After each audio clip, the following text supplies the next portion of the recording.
Chicago White Sox baseball on Comcast Sportsnet, part of the NBC Sports Group.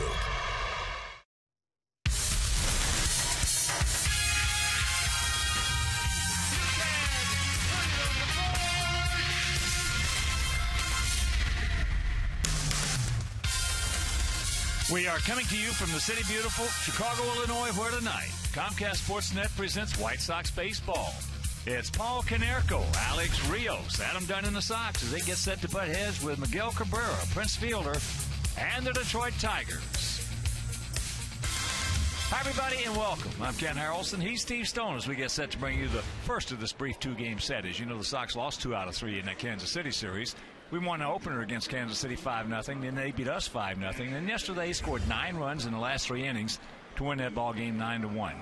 So we come into 16 and 19 and trying to get back on the right track tonight with Johnny Danks. Last time out, John Danks against the Cleveland Indians was absolutely brilliant. This series 2-4, his ERA a little higher than he would like, but last time out, he found his control. He spotted his fastball. The changeup was good. He's only got 3 left-handers in the lineup, so he'll have a good release point to the right-hand hitters. Drew Smyly goes to the mound for the Tigers. He's 1-0. Smiley's ERA is in the 1s. Now, we faced him in Detroit. He's not a soft-tossing left-hander. He can get that fastball up 93, 94 miles an hour. This guy's going to be a good one. Hopefully, he won't be a good one tonight, as his team has split the first 6 games of the series. It's time to beat the Tigers tonight. All right, sit back, relax, and strap it down. White Sox baseball coming your way.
cloud in the sky, and the Detroit Tigers in town.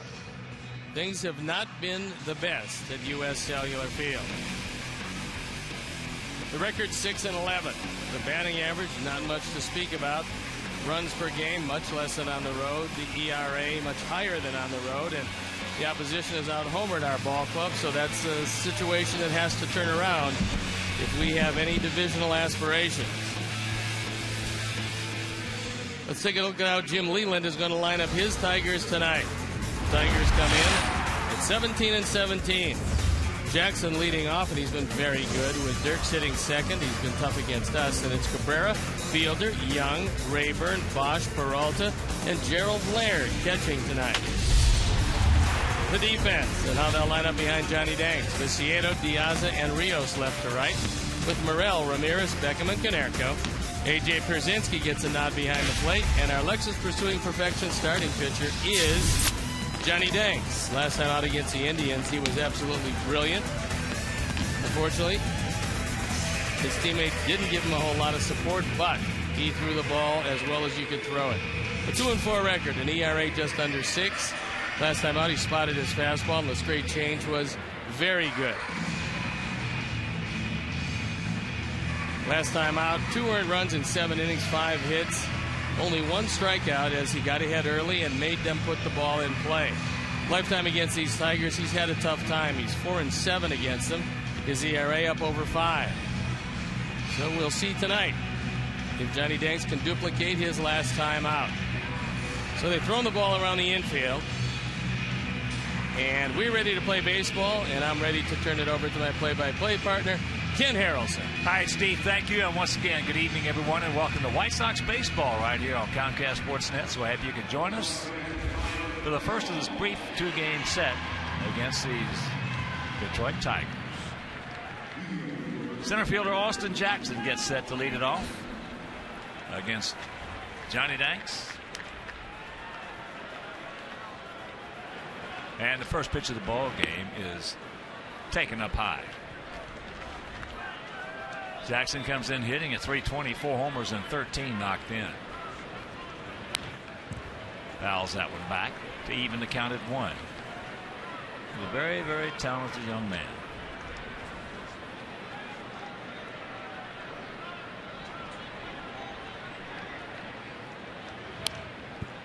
And the count 1-2, and here at the ballpark. 330 down the left field line, 335 down the right field line, 375 in the gaps, and 400 straightaway center. Ramirez is back on the grass at shortstop, and a chopper in the infield, you better get rid of it quickly. Alex, and that's out number 1.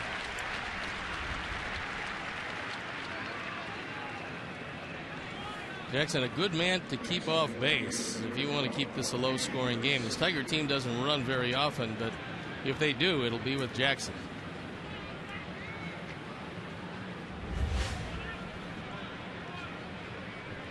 It'll bring up Andy DIRKS.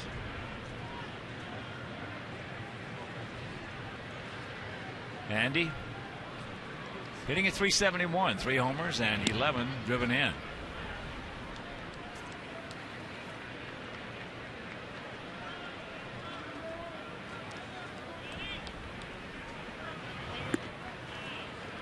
Tigers come in at 17-17, hitting at .251 as a club with a 4.10 ERA.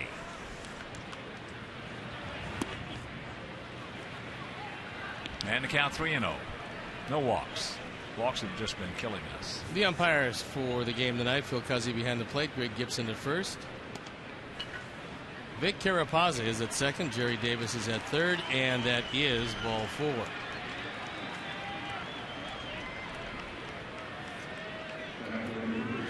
So here's Cabrera. He's hitting at .294, 7 homers and 29 knocked in. He has faced Johnny 28 times, has 7 hits, all of which have stayed in the park. He's also grounded into 6 double plays this year, so he hits the ball hard and he doesn't run all that well.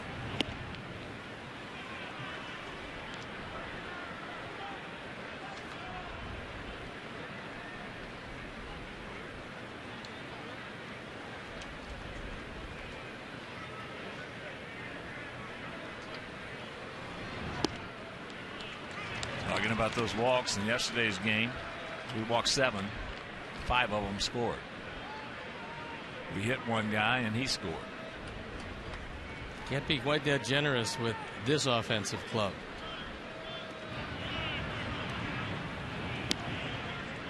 Two and one to count for the 29-year-old third baseman. And so far, our pitching staff has handled Cabrera, largely because they've stayed inside on him. There's a good strike to even to count at 2. Well, this is the 7th meeting of the year between these two clubs. In the first 6, we have split them. Cabrera did not believe the call of Phil Cuzzy, but looked like a pretty decent strike. He's still talking about it with him.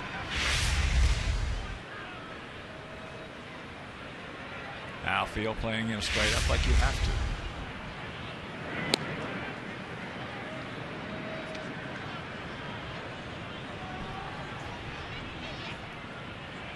DIRKS has not run this year, as Jim Leland has preferred to try to bring Fielder to the plate in the first inning.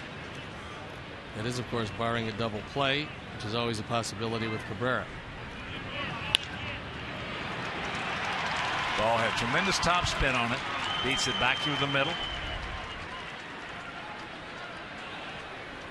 So trouble of brewing here in the very first with that one-out walk. Now the single, and here comes Fielder. That ball was down and in. Actually, not near as good a pitch as a pitch before. He was able to get the good part of the bat on it.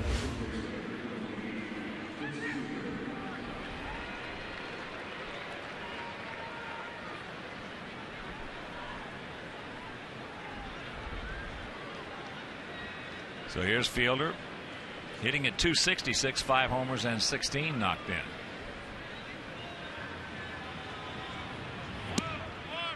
Takes ball 1.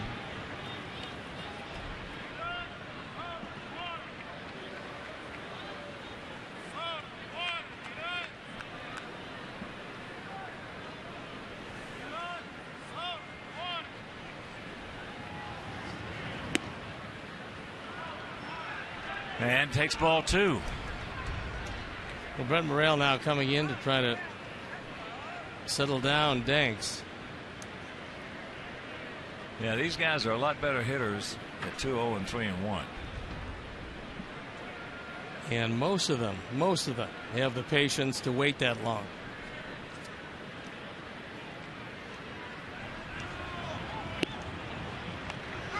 Checks it up and takes strike 1. So 2-1 with 1 out, 2 on here in the top of the first.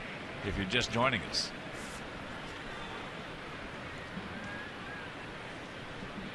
Fielder has also grounded into 6 double plays.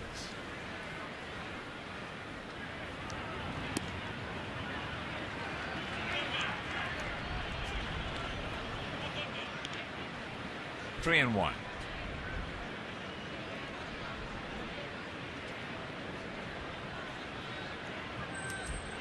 Delmon Young in the on-deck circle. He's the DH tonight. Well, normally you give a good hitter 2 catbird seats and 1 at bat and you're in trouble.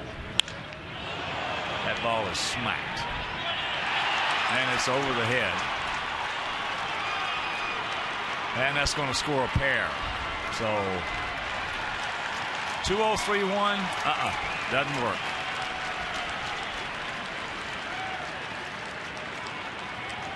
Toughest ball to play is the one hit over your head, and Alejandro just misjudged this one. This ball was absolutely crushed, and Diaza didn't get a break on it. Fielder kills it and hits it right at Diaz. It's right over his head. He takes a step in or two and then tries to go up and get it. He can't. It was just taking off as it went over his head. So here's Young hitting at 228, a homer. He's driven in 9.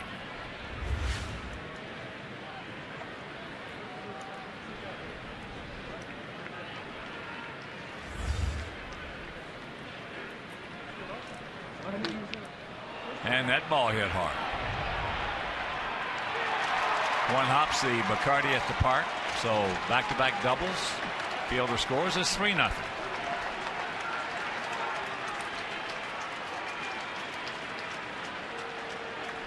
RBI number 10 for Young as he picks on the first pitch, and he crushes it. This ball, our Nissan pitch track shows you it was a strike but down. That's exactly where Young likes it. And this one's shaping up just like last night. A 3 spot to this point in the first. Not last night, excuse me, 2 nights ago.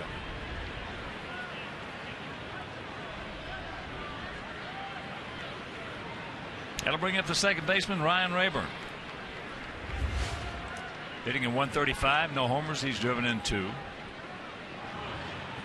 He's 8 for 28 lifetime off Johnny with a couple of homers.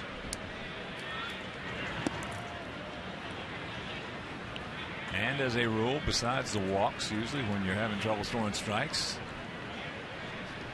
you're 2-0-3-1 and making some bad pitches. By bad pitches, I mean pitches out over the plate.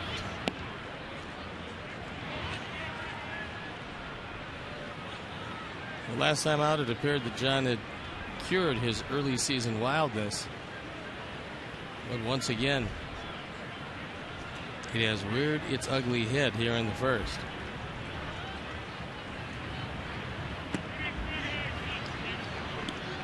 Yeah, you give Cabrera, you give Fielder, you give Josh Hamilton, guys like that ilk. You give them 2 catbird seats and 1 at bat, they're probably going to get you.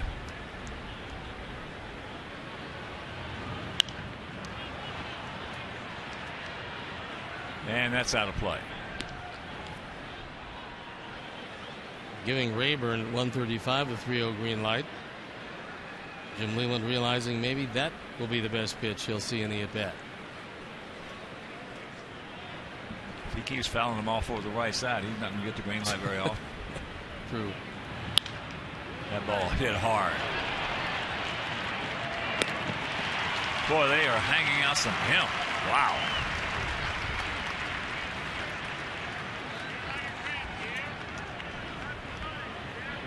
So 2 down, and that'll bring up Brennan BOESCH. That ball was right down the middle. Not a whole lot of movement, and Ramirez makes a good effort on a vicious one-hopper.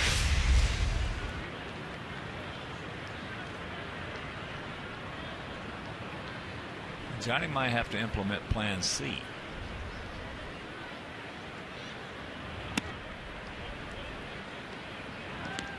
Well, right now A is not working, certainly. No. And as far as B is concerned, he's not changing speeds enough to have a plan B to this point. So if he's got a C hanging around, this would be a good time to use it.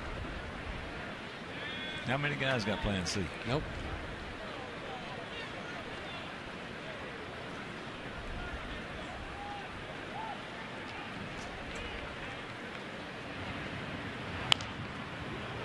Off the end of the bat.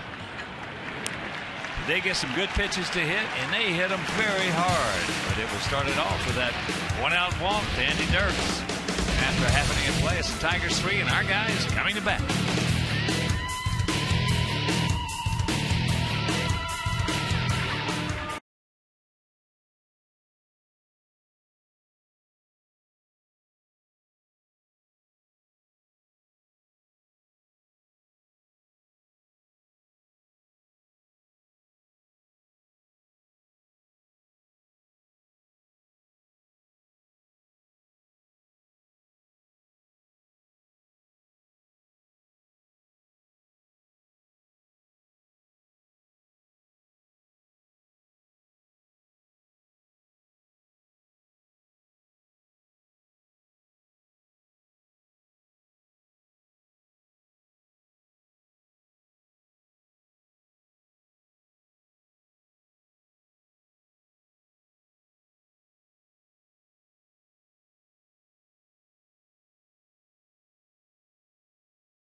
tonight. Diaz leading off, and it's Gordon Beckham hitting second. Adam Dunn, the DH. Paul KONERKO, Alex Rios, A.J. Pierzynski, ALEXEI Ramirez, DAYAN VICIEDO, and Brent Morel at third, hitting ninth. The defense now the lineup behind Smiley. It's DIRKS, Jackson, and BOESCH left to right with Cabrera, Peralta, RABURN, and Fielder.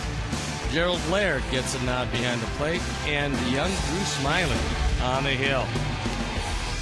Left-hander with very good stuff, 1-0. This is 7th start, the ERA. An unbelievably good 159. Just 22 years old, 6'3", 190 out of Maumelle, Arkansas, in the University of Arkansas. And we saw him in Detroit. He went 7 innings, got a no decision, and gave up only 2 runs. Didn't walk anybody, and he fanned 7. And before we show you our picks to click, you at home select yours, as there's first pitch strike to Alejandro Diaz. Hitting at 286, 3 homers, he's driven in 12.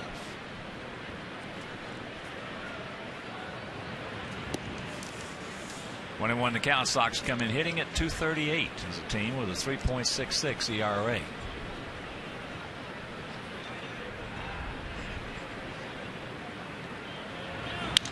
There's the shot right back through the middle. So a good way to start.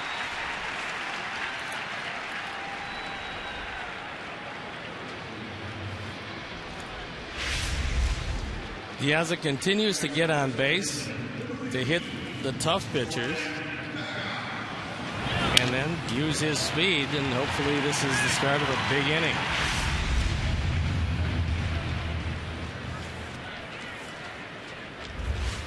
And here's Beckham. Gordon at 208, couple of homers, he's driven in 9.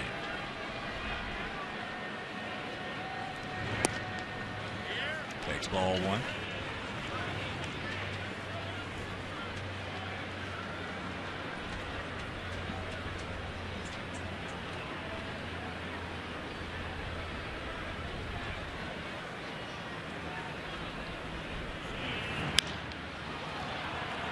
And that ball into right center field. Austin Jackson.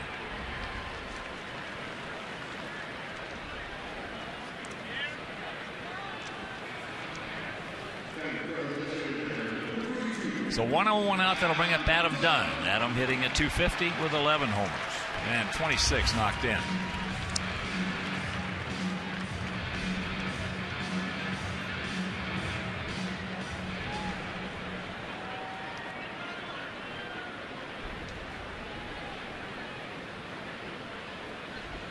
They've got a shift on.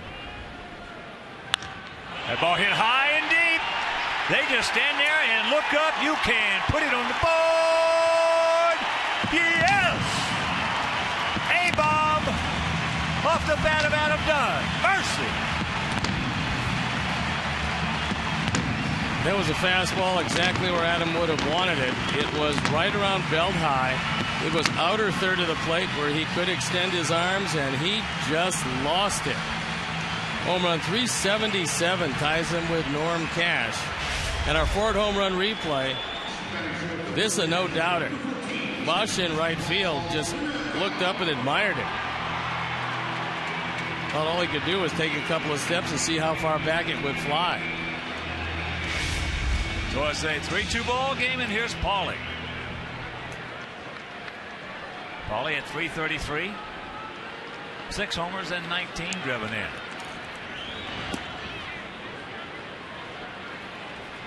Twelve home runs for the big man now. He's driven in 28. What a comeback year for Adam Dunn.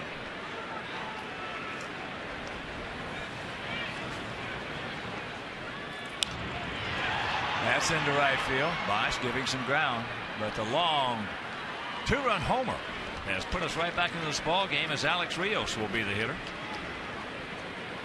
And let's check out our Farmers Insurance picks to click right now. Jim Angio, our director of the crew. Well, with Rios. Steve's going with Alexei, and my good friend down in Elkhart, Indiana, George Thomas, and I are going to go with Brent Morel.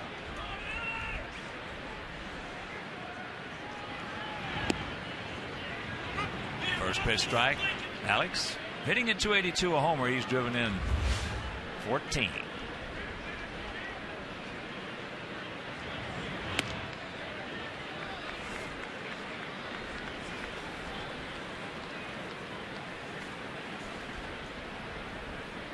For Smiley, that's the 4th home run he's given up.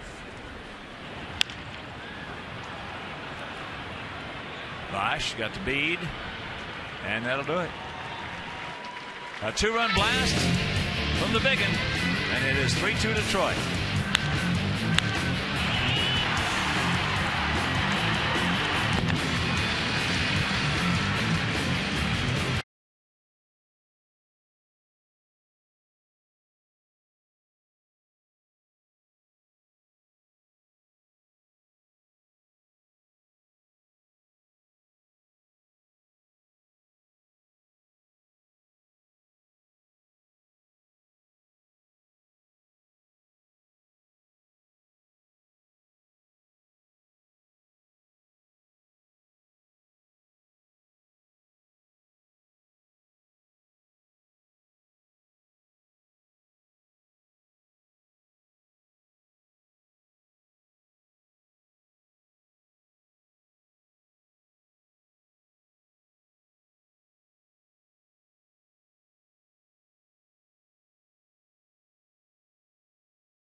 Forward to Miller time later in the game. Brought to you by Miller Lite. Johnny Peralta will lead it off for Detroit here in the top of the 2nd inning. 3-3-0 for them, 2-2-0 for us. Of course, with that home run by Adam Dunn, the Alexei family will donate $100 to White Sox charities for every Sox homer hit throughout the course of the season. That is number 34, so $3,400 donated by Alex Nelius in loving memory of Ursula.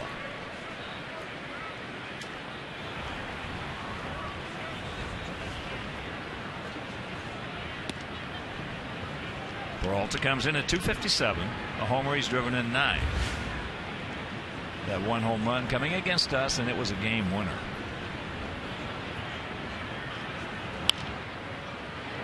And that's foul.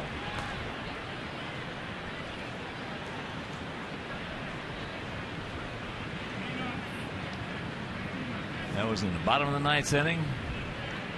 A 2-run homer, and they won it 5-4.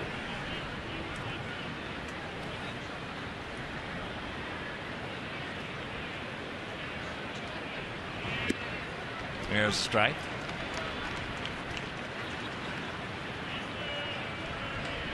First pretty good curveball that John has thrown tonight.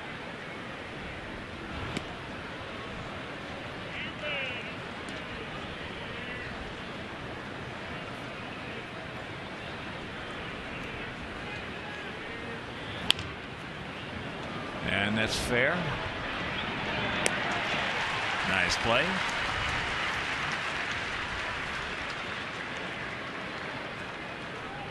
One down. That'll bring up Gerald Laird, the catcher. A pretty good catching tandem in Gerald Laird and Alex Avila. Although Avila off to a slow start with the bat this year, Laird is hitting an even 300 for him.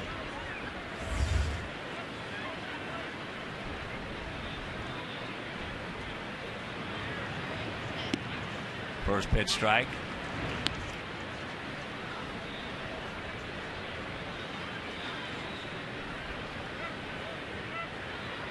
Laird's had good success against DANKS. 4 for 9.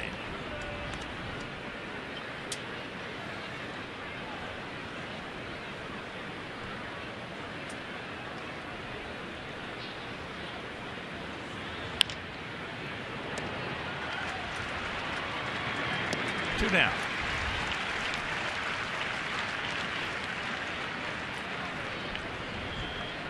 Turned out to be a fairly easy play because Brett was able to come in and catch that one before it hit the ground. So he didn't have to short hop or long hop it. Back to the top of the order with Austin Jackson, who went out to Rios.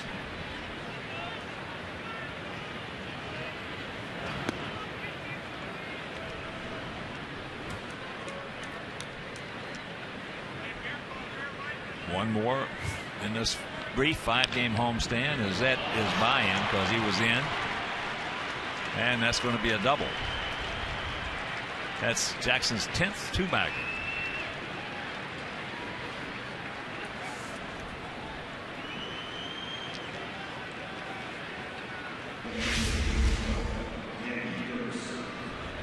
If Brent is back on this play, then he's probably got a shot at this one. Being in, he doesn't, and that's what speed will do for you. Bring him into the corners and then slap it by him if you can. And here's DIRKS.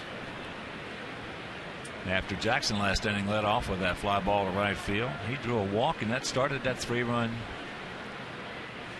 top half of the first inning.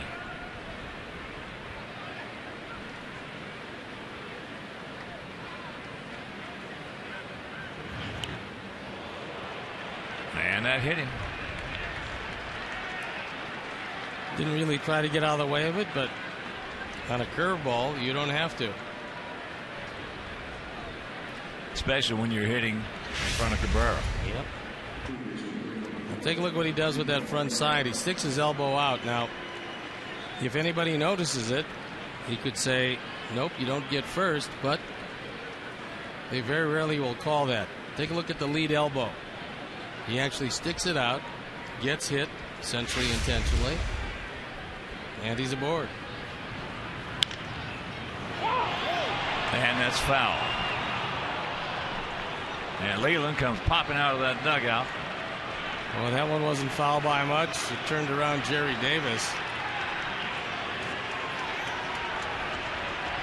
Now it's a judgment call. So Leland loses this one, but he's a little unhappy.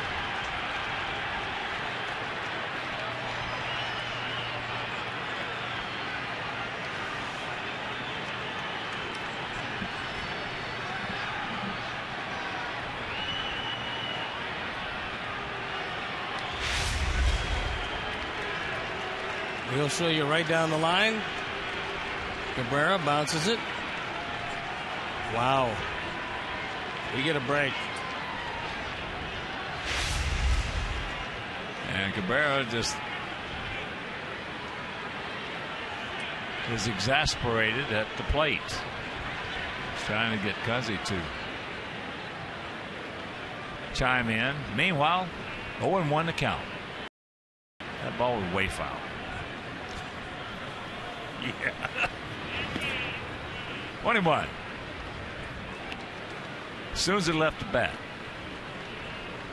You know, maybe he can follow it up with a ground ball at somebody. Get him really unhappy.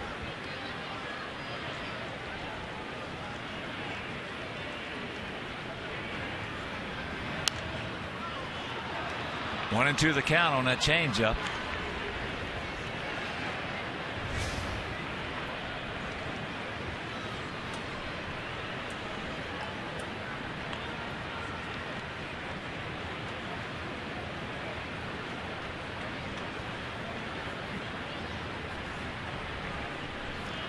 Two on, two out.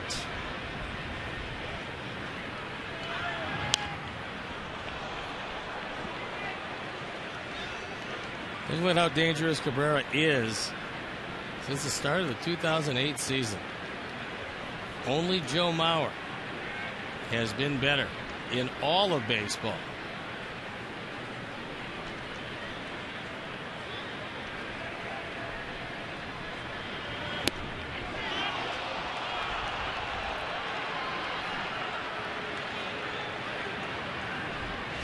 Our Nissan pitch tracks will show you that this ball was indeed off the corner. And the 2-2 pitch. That is high into left field. Cabrera just disgusted now. He just slams the bat down. And that'll retire the side. We catch a break, and we'll go to the bottom of the second. It's 3-2 Detroit.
Stephanie visited Children's Memorial in Lincoln Park for the last time before the great doctors and staff at the hospital made the move downtown to the new Lurie Children's Hospital.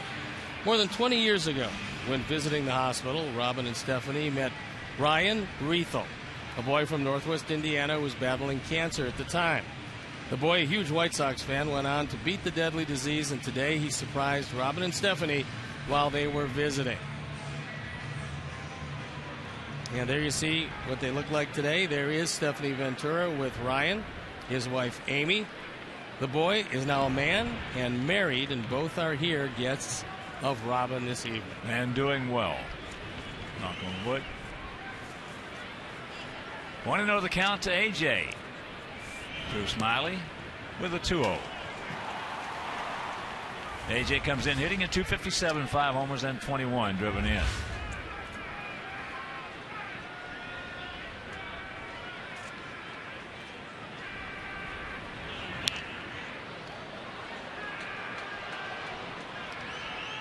Two of them on the count.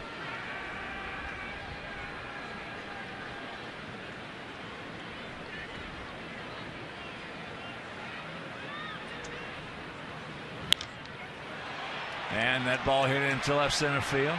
DIRKS in front of the track.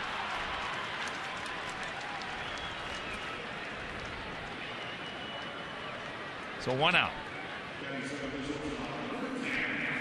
And want to be here in person next time our Sox take the field? Just head to StubHub, where it's easy to find great White Sox seats. StubHub is the official fan-to-fan ticket marketplace of our Chicago White Sox.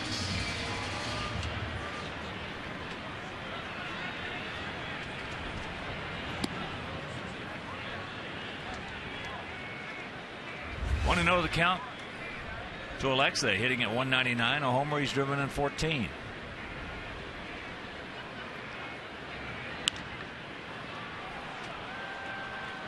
Peralta, 2 down.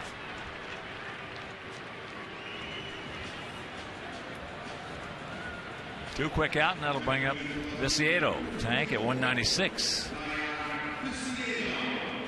3 homers and 5 driven in. So far, Smiley's throwing everything in the air.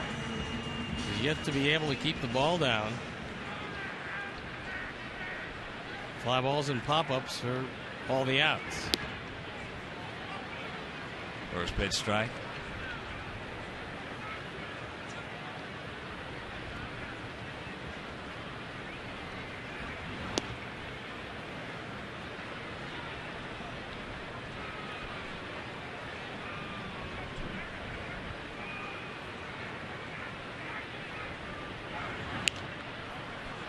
Got in on him, ate him up. Easy 1-2-3 inning for Smiley. And we will go to the third.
Tonight. Christine, let's talk first about bowling, and last year was a great success. Tell us about it this year. Yeah, Monday, June 4th. A lot of people think the team has the day off, but they don't. They're going to be with us at 10 Pin, and we're going to have a great event. It's a bowling extravaganza. You can sign up for bowling at whitesox.com. You can bowl as a team. If you don't want to bowl, you can sign up as a cheer team to come out. We have auction, drinks, food. It's just such a fun night and just another great opportunity for our fans to support White Sox charities, help us raise some funds, and have a lot of fun doing it. Remember, that is May 4th, and bear in mind, June 4th. Bear in mind, there is nothing quite like cheerleaders for bowling. So think about that if you're not going to actually come out and bowl. And the second event. We have Family Field Day, our annual event. It's a great event for families to come out on the field June 16th. If you haven't gotten a Father's Day gift yet, a great opportunity. We have 3 different sessions where fans can come out on the field, play catch, be in the bullpens, go in the dugout, and that's the same day as our garage sale, Steve, which is such a popular event. We say, don't ever throw anything out, give it to White Sox charities. We sell it at the garage sale. Uniforms, hats, bats, equipment bags, chairs, artwork from the ballpark. All that's June 16th. It's a great affordable event. Again, the best way for people to get information is to go to whitesox.com. We have it all listed there. And but you've saved the best for last. And that is, you might have noticed that gasoline is a little expensive. And so to defray the costs, have we got something for you? Yeah, you can see the image right now on the screen. The generous folks at Smart Center of Orland Park donated the Smart Car. It's a really fun White Sox Smart Car. Raffle tickets are just $10, sold here at the ballpark and online at whitesox.com. We're going to sell only 25,000 raffle tickets, so the odds for the contest are great. We'll sell them through August 31st. We'll do the drawing on September 6th, and then we'll give the car away on the field before the end of the season. So just a fun raffle. Again, ways for our fans to support White Sox charities. $10 for the Smart Car raffle tickets. So bowling on June 4th, Family Field Day and garage sale June 16th. Car raffle sales through August 16th. Lots of fun stuff going on for White Sox charities. Christine, thank you very much. And a full platter for all of you folks for at least the first part of the summer. That's right. Thanks again, Steve. Prince Fielder at first base with nobody out here in the top of the third. Tigers lead it by 1. Delmon Young with the 1-1 fouls it back.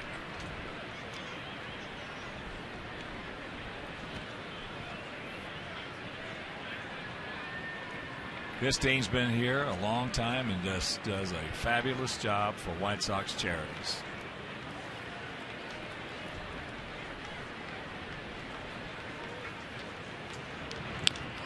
That's fouled away.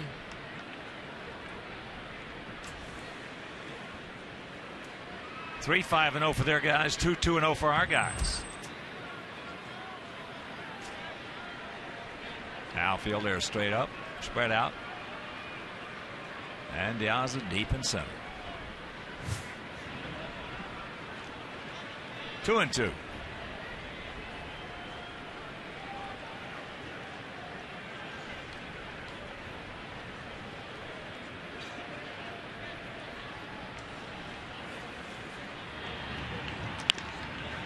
And that's in the hole. So trouble of brewing again. First 2 men aboard. That's 6 hits already for the Tigers. And Rayburn with the daylights out of one coming up.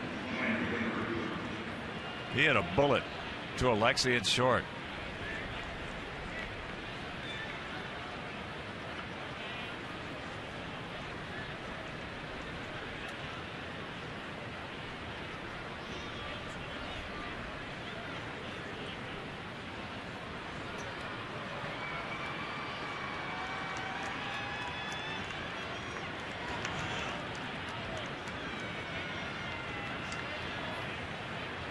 DANKS now accepts the sign as Rayburn goes through it.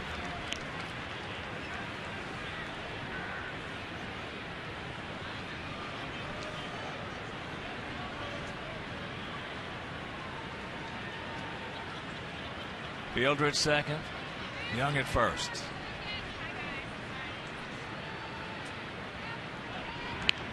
And there's the bunt. They're going to go to third base in plenty of time.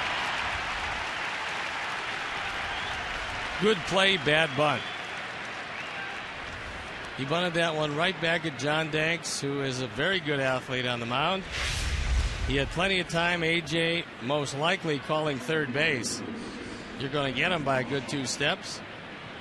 And so the bunt goes for naught. So a big out. And here's Boesch. Brennan Boesch. Went out 1-3. A comebacker to DANKS to end the first inning.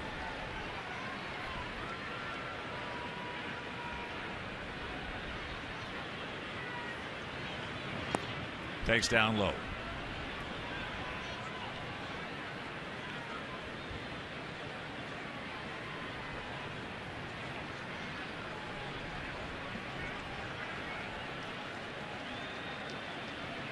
Tomorrow afternoon, finale of this brief 2-game set and this 5-game homestand. Jake Peavy against Max Scherzer. So make your plans to be with us. If you can't, that game will be over WGN.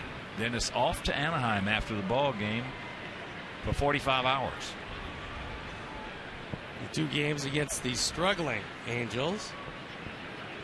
And then come right back here Friday, Saturday, and Sunday against the Cubs at Wrigley.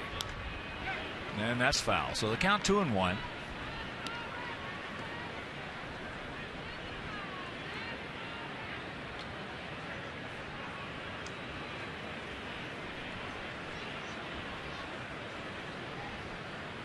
And after that Cubs series, it'll be Minnesota here for 3 and Cleveland here. Seems like we've played most of our games. All our games almost against the Indians. Cleveland, Detroit, certainly a bunch of them. And that's in the hole. So they're going to hold Young up, and that'll load him up with 1 down and bring up Peralta. Sometimes those ground balls go at people, and sometimes they just seem to find a hole. There's been 2 this inning that could have easily been at anybody in the infield, but both the ball by Young and now the ball by Boesch found a place through the infield. Peralta went out to Morel at third.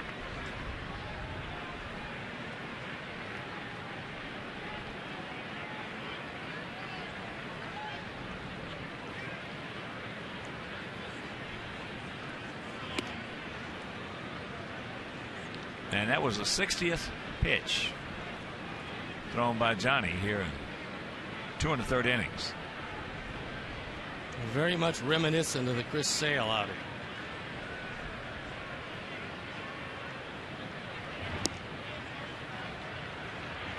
Now Peralta, bases loaded. Boy, this is when hitters just salivate, and a 2-0 count.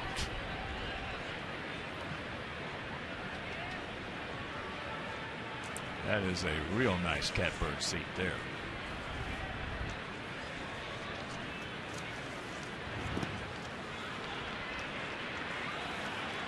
And the count 3-0. For some reason, there are some teams that just happen to have your number. In the case of Johnny Danks, he's 4-7 lifetime with a 5.04 earned run average against these Tigers. And tonight, to this point, no exception.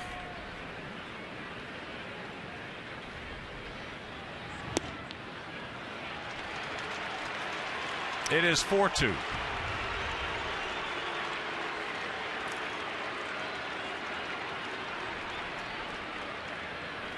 Don Cooper comes running out as Peralta with a very quiet RBI number 10.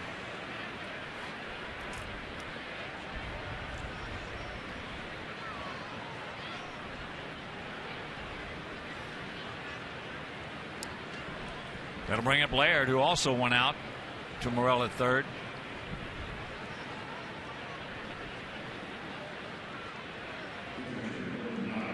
I don't remember.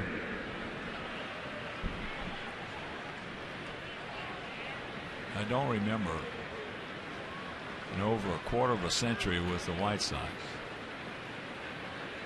base on balls hurting us as much as they have this early in the season. Well, it seemed like you just opened the door at all. And that's into right center field. Diaz is there.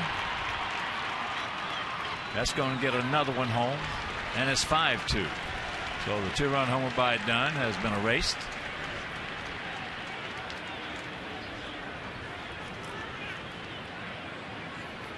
RBI number 3 for Laird.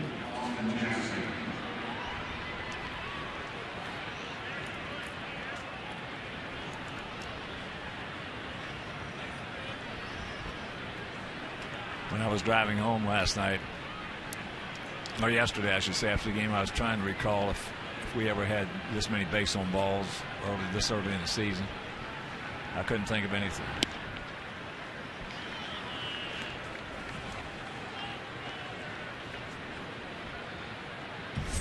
If you're just tuning in, Zach Stewart's warming up. We mentioned yesterday we walked 7 and 5 of them scored. Well, you go through streaks, and unfortunately this is one of those streaks where the walks have come at the top of innings with nobody or one out, and whoever the opposition is, they've just taken advantage of it.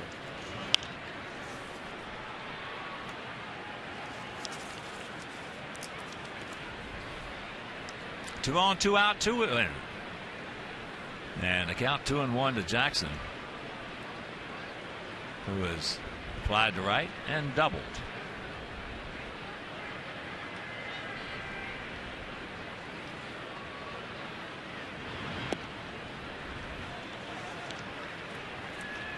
And the count goes to 3-1.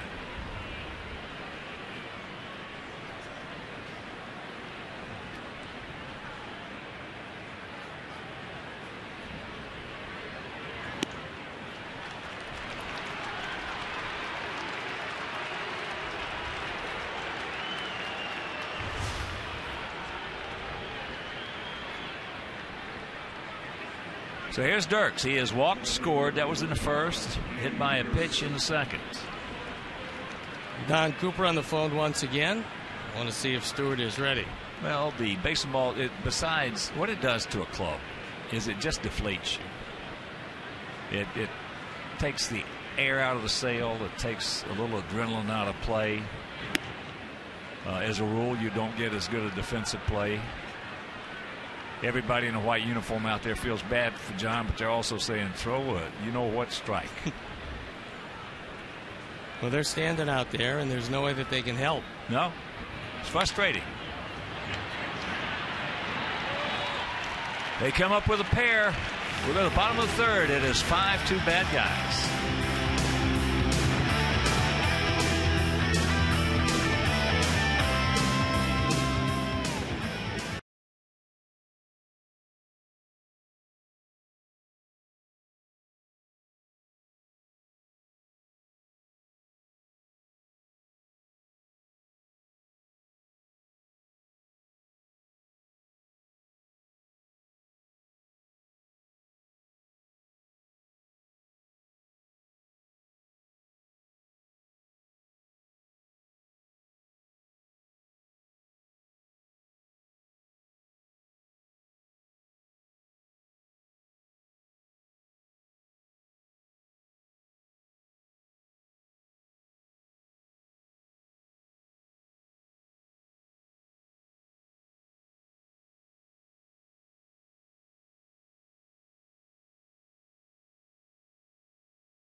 Two Tigers with 200+ hits in 2007.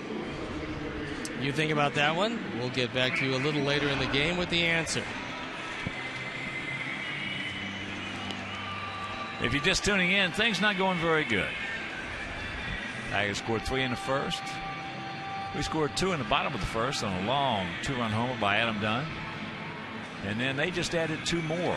Top of the third, so 5-7-0 for them, 2-2-0 for us. Brent Morel to lead it off, and back to the top of the order with Diaza and Beckham.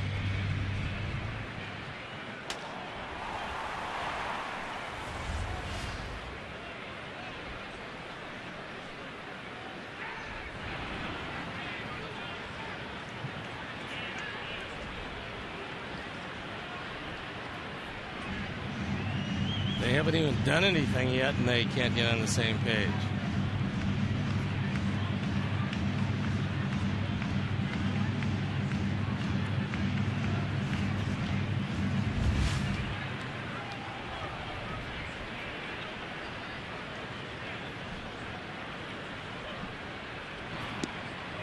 First pitch strike.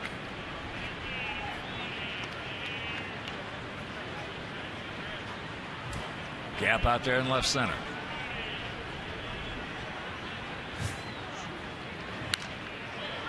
And that ball is turned on, and the count 0-2. Now, you know, we talk about deflating the club, having the defense stand around when you're walking guys. And you're absolutely turning that lineup over. Now, next inning will be number 4, and that'll be Cabrera and Fielder's 3rd at bat in 4 innings. If you keep doing that, you're just going to get your brains beat out. Well, so the last thing, excuse me, the last thing that Robin wants to do at this point is go to the pen early. Get a West Coast trip. It's very short, 2 days off. Then 3 against the Cubs, no days off in that span. And you just don't want to decimate the bullpen. Peralta has only committed 1 error this year. He has good hands. And that's out number 1.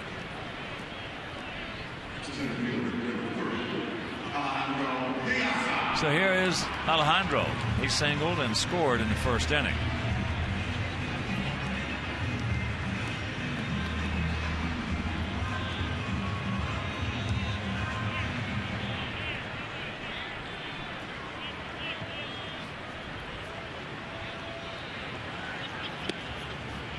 Breaking ball strike.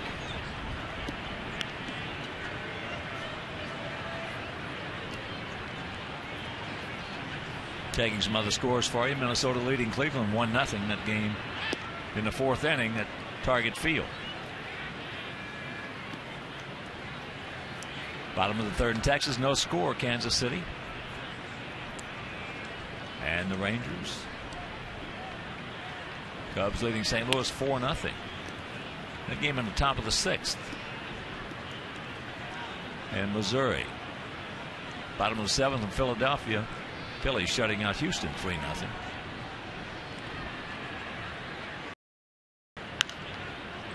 And that's a foul ball souvenir.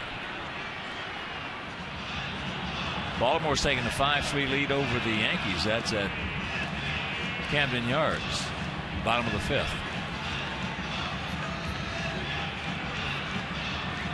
Washington was leading 4-1 and is now 5-4 San Diego, bottom of the 5th in D.C. Tampa Bay at Toronto, tied at 1 in the top of the 5th.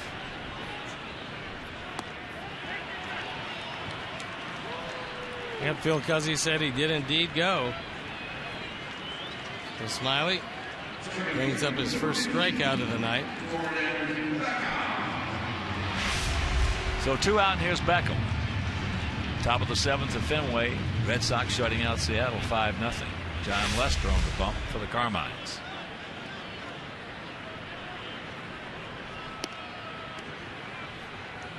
Pittsburgh leading Miami 3-2. Top of the 7th, down in Miami.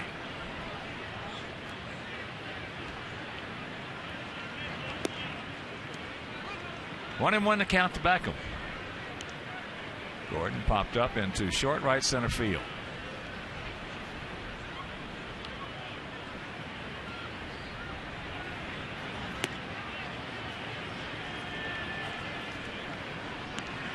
That fastball, a pretty good one at 92. Also, the young man seems to have a pretty good idea about how to move the ball to both sides of the plate. And Bosch, a long way to go, and he Missed cannot it. get there. He had that ball in his glove for a bit. Good effort. Real good effort. We're going to slow it down for you and show you the look. Bosch into foul territory. He trapped it, would have trapped it anyway. Ball rolled away. But he gave you the big effort. And the track is not fun to slide on, especially head first.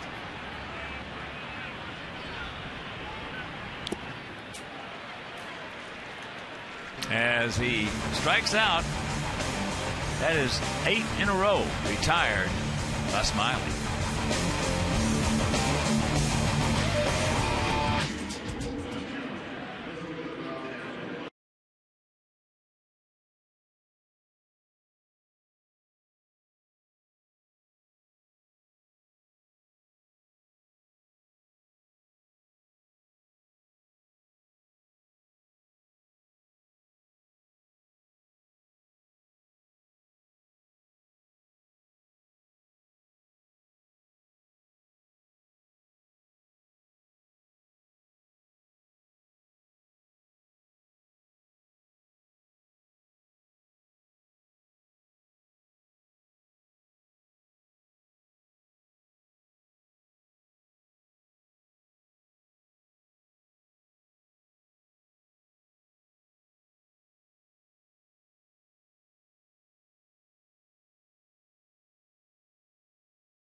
The new Doritos Locos Tacos from Taco Bell. Top of the fourth inning in a 5-2 Tiger lead. They scored 3 in the first, 2 in the third as Miguel Cabrera's third at bat in this game. And here it is, top of the fourth, leading off. So I'll tell you, they turned that lineup over. Despite being 1 for 2 with a run scored, he has not been a happy man tonight. 1-1 the count.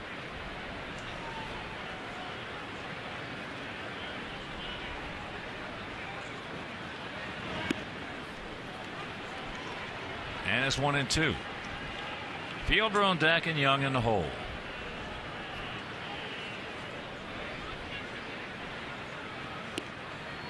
Between Cabrera, Fielder, and Young so far in their 6 at bats, they're 5 for 6. 3 runs scored and 3 knocked in.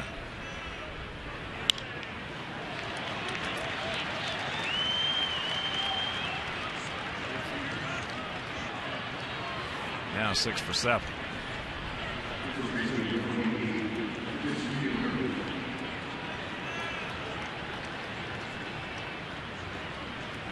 So here's Fielder. He has a vicious double, a 2-run shot in the first inning over the head of DAYAN. And then a single back up the middle with tremendous topspin.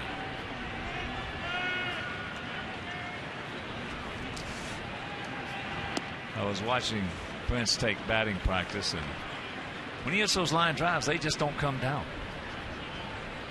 He's got tremendous bat speed through the zone. Just don't come down. He had a couple line drives. They looked like they were just line drive singles into right field that hit the wall. 1-1 the count to the 27-year-old. Well, Detroit paid dearly for him. Might not have been in the sweepstakes had not Victor Martinez gone down to injury.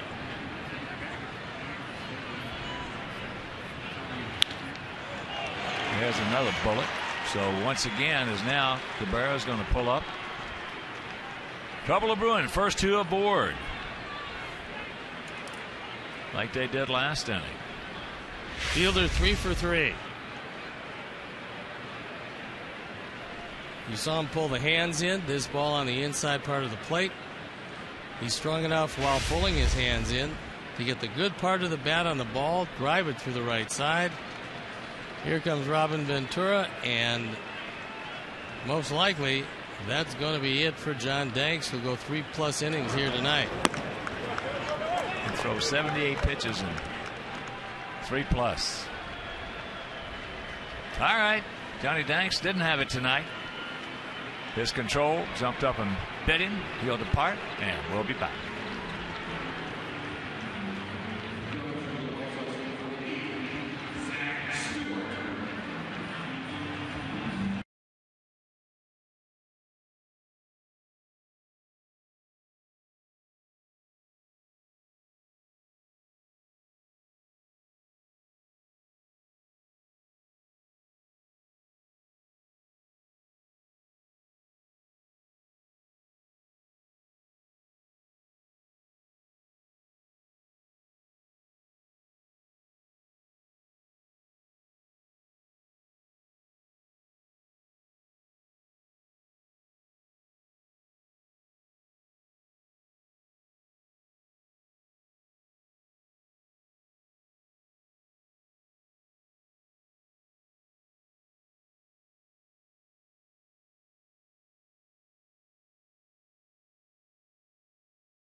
Ultimate to 244-769. Mobile users get exclusive offers, deals, and contest info. Joining enters you in the drawing for our Ultimate Fan Package, which that's where a lucky winner will receive 2 VIP game tickets, an autographed item, and Comiskey cash. Text Ultimate to 244-769. Our Honda call to the pen is Zach Stewart. He inherits base runners at first and second. Nobody out here in the 4th inning. On for the 9th time to ERA 289. And the 2 big boys are on base. Let's see if this part of the order is a little softer. Young is 2 for 2, an RBI double, a single, and a run scored.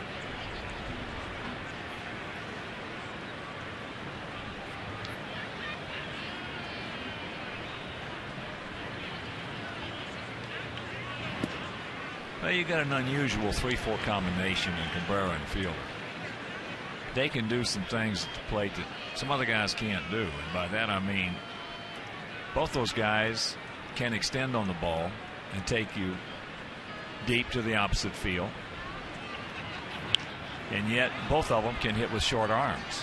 And they use the whole field. I mean, both guys, you would think, that's when you can extend yeah, them. You'd think to look at them that they'd just be sluggers. Yet both of them have tremendous control of the strike zone. And they can hit it as hard as anybody. Well, when you can hit extended and you can hit with short arms, you get tremendous plate coverage. And besides that, Cabrera might be one of the smartest hitters we've had in this league in a long time. He doesn't get greedy up there. He takes what they give him, like that little soft single to right field to start off the inning. Very smart hitter. Let's start off the demise of John Danks tonight. Watch out. He gone. That was a Lance Johnson jump right there. Well, you got to look back at the base runners, and Zach, apparently so intent on Delmon Young, didn't bother to look out at Cabrera. So Cabrera's gone. Nothing for AJ to do. He was 3 steps away from third base when AJ caught the ball. Well, the guy's just a good baseball player. I mean, you know, you look at him, he's a big man. He's got incredible RBI stats in his young career. He's just 29 years old. He knows how to play the game. He played a terrific first base as that pitch is fouled back when they put him over there. And they tell us he's playing a terrific third base over there for him now. He's lost 25 pounds, which certainly helps his quickness. Not that he's going to be the fastest man around, but all you need at third is first step quickness. He has that. And can he hit?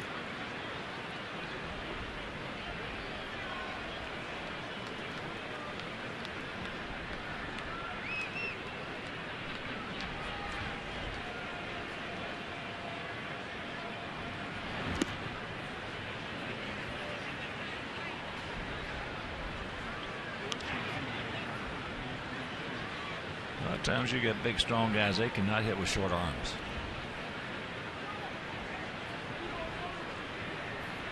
And both their big boys can do that.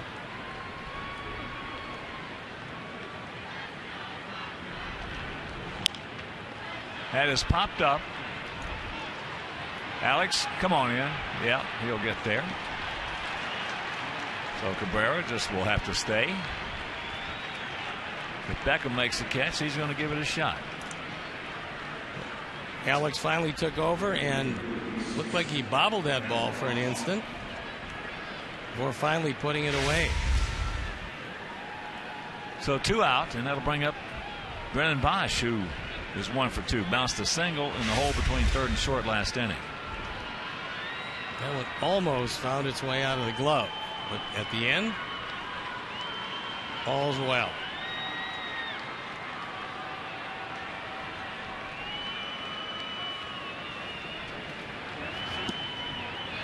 As I mentioned, Cabrera is 29 years old, and he's already got over 1,000 RBIs.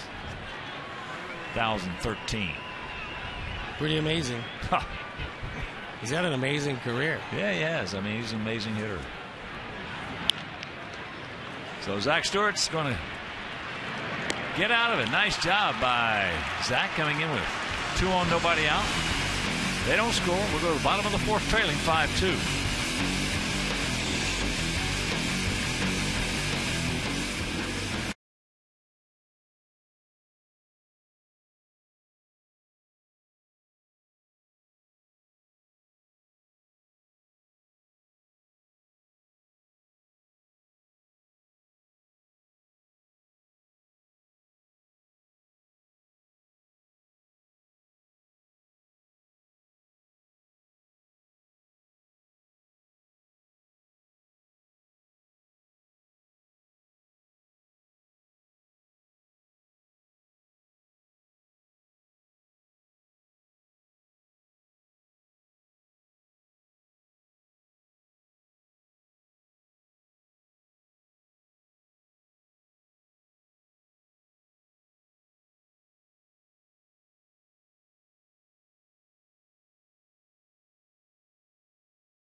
question, who were the two Tigers with 200-plus hits in '07?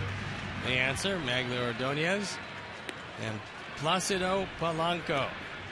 Polanco now a member of the Philadelphia Phillies. Ordonez now a member of the retired class, I believe. He was a heck of a player. Boy, he did a great job for us when he was here.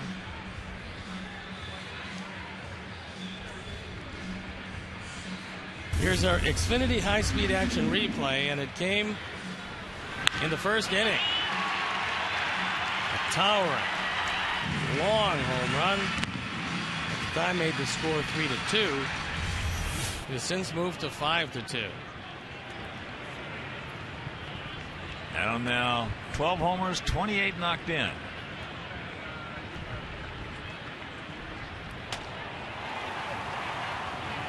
I just got a text message in between innings there. It says, what do you mean hit with short arms? Talking about Cabrera and Fielder. Well, a lot of guys on a ball from the middle end will try to get their hands in. And a lot of guys are pretty successful that way in doing that. But the guys who can get their arms in, bringing their hands with them, those are the guys who can do that and hit for power with short arms. You can hit the ball just as far with short arms as you can extending on it.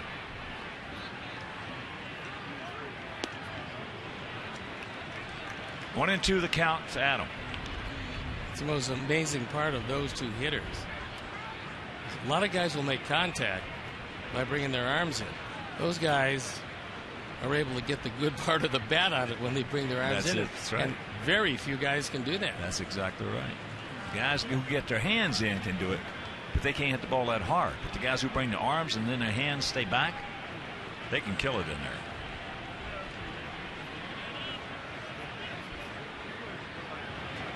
Takes it up.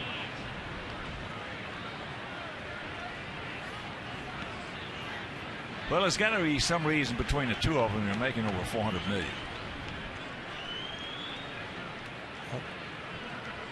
The 3-4 combination in their lineup, the match of just about any in baseball and exceeding most all of them.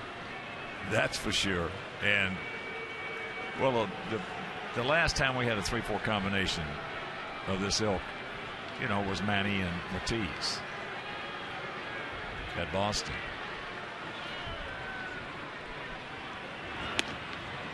And a full count. Imagine 3-4-5 when Victor Martinez comes back. I was getting ready to say, when Victor comes back in this lineup will be as good as anybody in baseball. There's 3 and 4.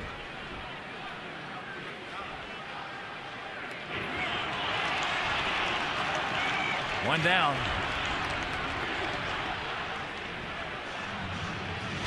Smiley's fanned 3 of the last 4. That one had the whole plate. Our Menard's pitch tracks. And he got him looking. That was just a little get me over slider there. So he's retired 9 in a row now. And here's Paulie. Paulie went out to right field.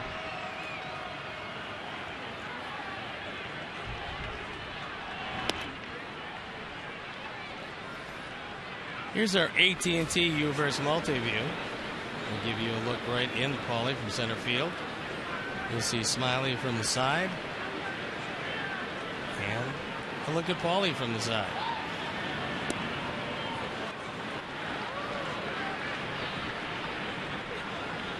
One and one to count. Cabrera's playing very deep at third and well off the line. Not anticipating that Paulie's going to pull one down that way between him and the bag, but there is plenty of room there. Yeah, generally against us, he plays a deep third base.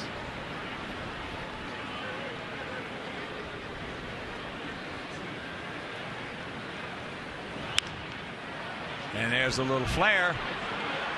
And that's going to fall. So the 1-out single.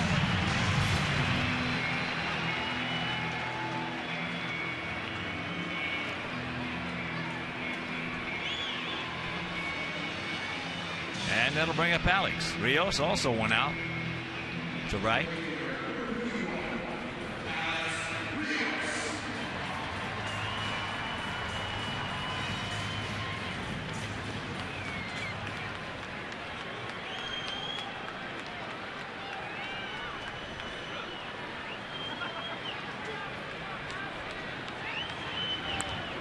Oh, he was looking for it, got it, and underneath it.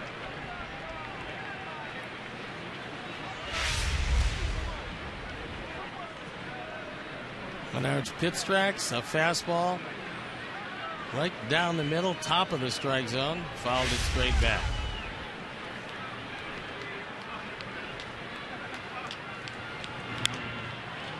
And comes back with another heater, and on the fists, 2 down.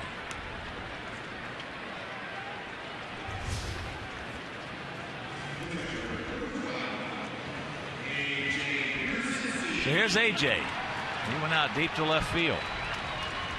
Actually left center.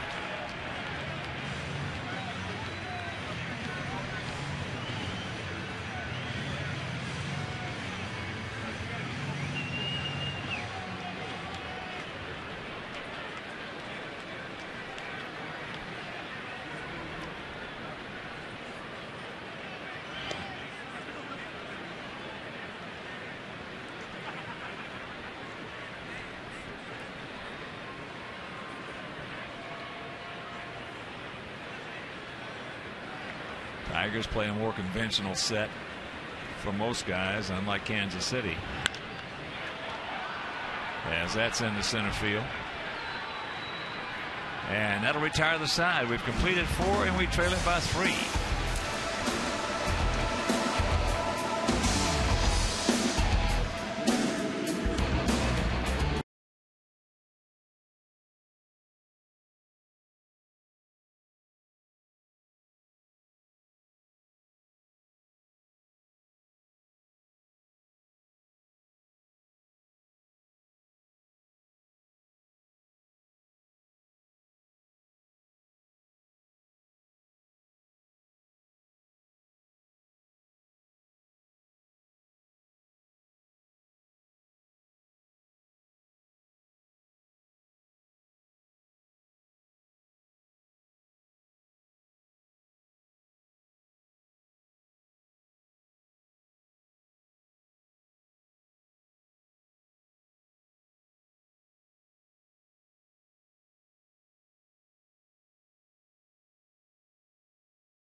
For the season, well, the White Sox pick 7 and pick 14. Plans let you select the games you want, including great matchups like the BP Crosstown Cup Series, and plans start at just $89. So call 312-674-1000 or visit whitesox.com.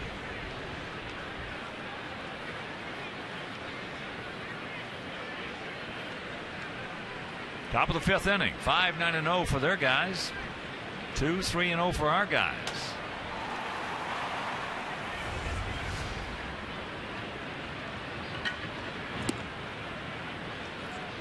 Peralta, Laird, and Jackson face Zach Stewart.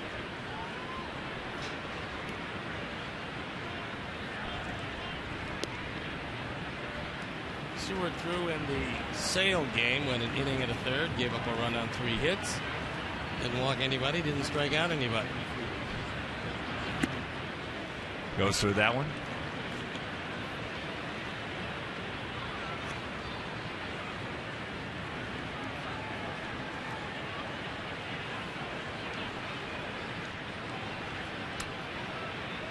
The 2-1 pitch. The evens account. And once again, a reminder, finale of this homestand tomorrow afternoon. Jake Peavy against Max Scherzer. So make your plans to be with us here at the ballpark. And it's off to Anaheim for 45 hours. And right back. And with that in mind, our pitchers today were taking batting practice. A few of the guys hit the ball well. And it helps in interleague play when you go, in this case, to Wrigley Field. If a few of those guys can swing the bat. Chris Sale hit the ball pretty well today.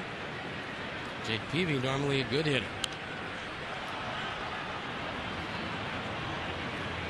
Jake's one of those guys, I don't care what you're going to do. He's going to be pretty good at it. It's true. What a year he's putting together.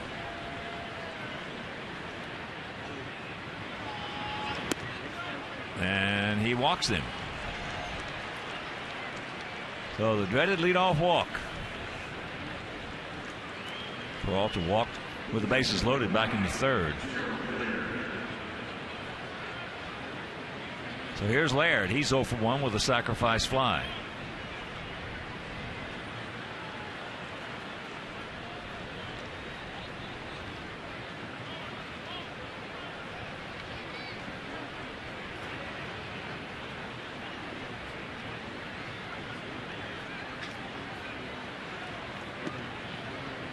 Takes ball 1. Cardinals have tied up the Cubs at 4.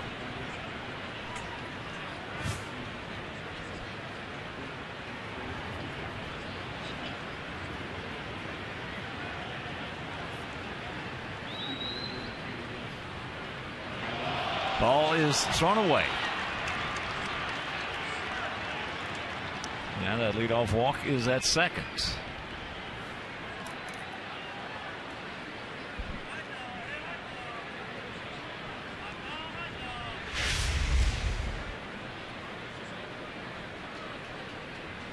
He wasn't off that far and then throws it behind him. Greg Gibson doing everything he can to get out of the way.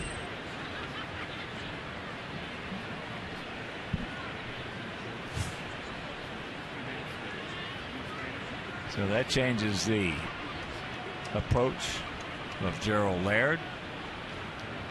As now fakes the bunt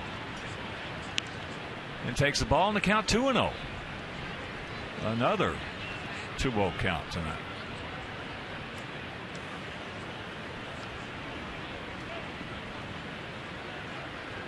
Laird taking a long look down to Gene Lamont.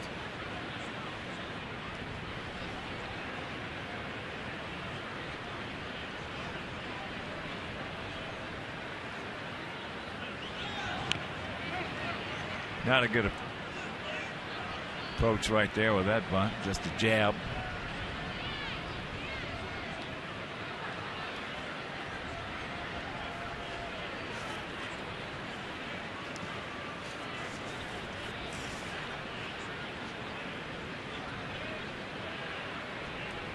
Laird does not have a sacrifice this year. Well, no wonder. By that last approach, you can understand it. That'll get the job done. Perfectly executed there.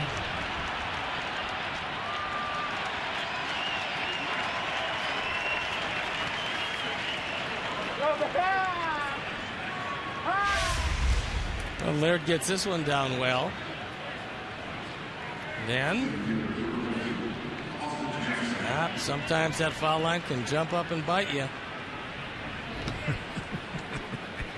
That's all you can do, Joe. You got to be careful. You've got to be careful. Now the infield in. As here's Austin Jackson.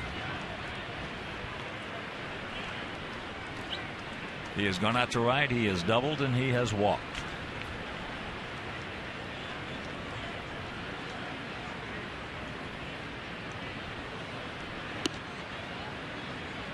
And he's got a 2-0 count.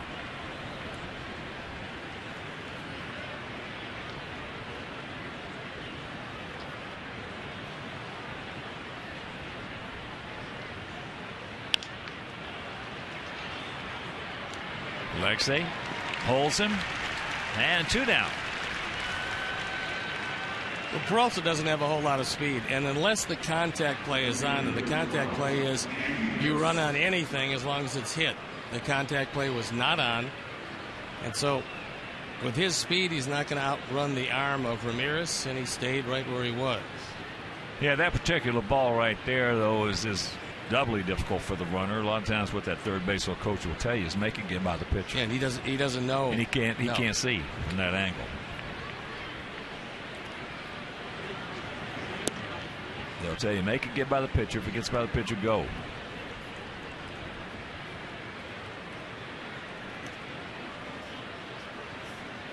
Here's DIRKS. That was a good stop by AJ, who can't find the ball, but making sure it doesn't get by him, and he saved a run. This ball in the dirt. You don't expect a fastball in the dirt. AJ actually dropped down, had it hit off the chest protector because he angled his body forward. It kind of stayed right there, and Peralta couldn't do anything with it. Paulie. He'll take it himself, and that'll retire the side. A bullet off the chest to Paulie. You did what you're supposed to do. Knock it down, pick it up, and get to the bat.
It's the bottom of the fifth inning in a 5-2 Tiger lead. They scored 3 in the first, 2 in the third. Our 2 came in the first on that 2-run homer from Adam Dunn. Lower third of our order, Ramirez, Viciedo, and Morel face 22-year-old southpaw Drew Smiley.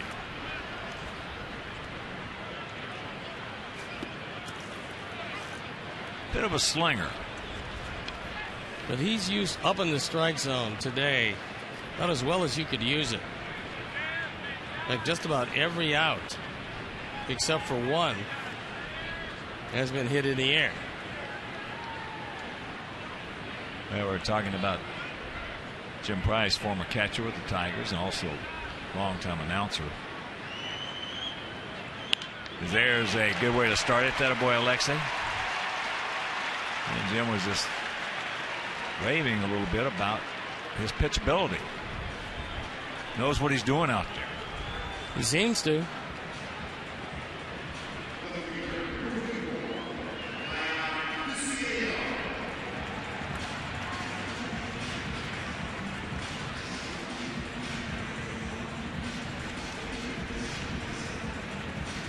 So here's Viciedo. He popped up to Ryan Rayburn in second.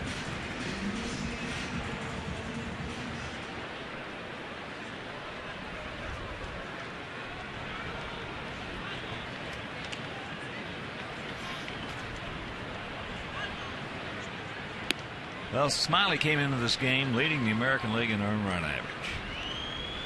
So when you're a 22-year-old rookie come in here on May 14th leading the league in earned run average, you know what you're doing. Unless you've just got Nintendo stuff, which he doesn't have. Oh, he's got decent. That ball hit way back. DIRKS looks up. You can put it on the ball. Yes. A bullet off the bat of the tank. And it's a 5-4 ball game. Mercy.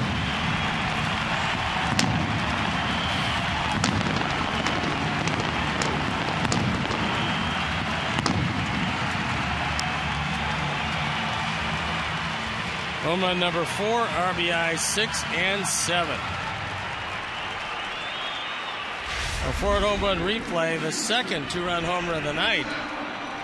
The fourth that Smiley's given up. And another no-doubter.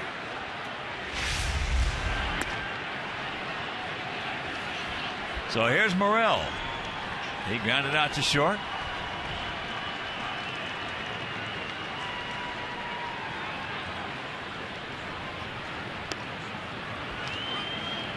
And the count 1-1. Let's talk some more about his pitchability. Well, he's able to throw some long ones. If you're going to throw them, if you're going to throw home runs, make sure they're long ones so you feel good about it. That's what my good friend and former teammate in Kansas City, Lou Krause, used to say, because he could throw some long ones. Yeah, those wall scrapers are very aggravating. The ones that just elude the outfielder's glove. There's a hard foul ball. Remember Adolfo Phillips? I do. Adolfo hit one off Lou one night in Dallas in AAA. We were playing. And it's still going.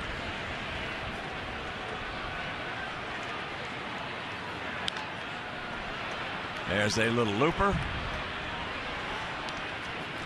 So 1 out.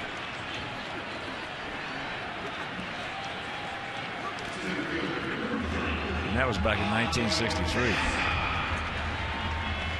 That was in the dead ball era. Very dead.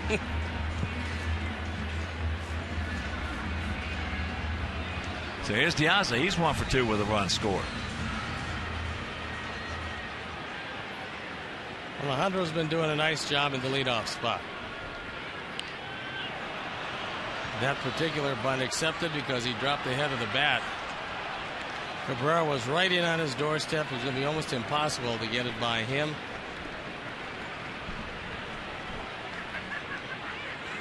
So now that he's moving in and he's not moving back, slap it by him.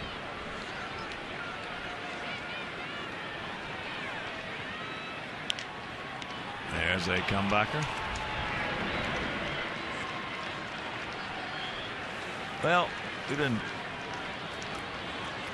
really talking about the Detroit offense. And the funny thing about it is they're only hitting 13 points more than we are as a team, and we have more home runs than they have. We have 35, they have 31. But again, offense in baseball is not the number, it's when you get the number. That's what the big sales and production. That's what the big dilemma is, when you get it. Well, you can beat that team 15-1 and then lose 3-2, 3-2. It has not been a successful series, although you've outscored them, and that's what a lot of teams do. That's exactly right. It's not what you hit, it's when you hit them. It's not who you play, but when you play them. Unless you want to be that Texas Ranger offense, it scored 207 runs coming in. They don't play favorites. They kill just about everybody.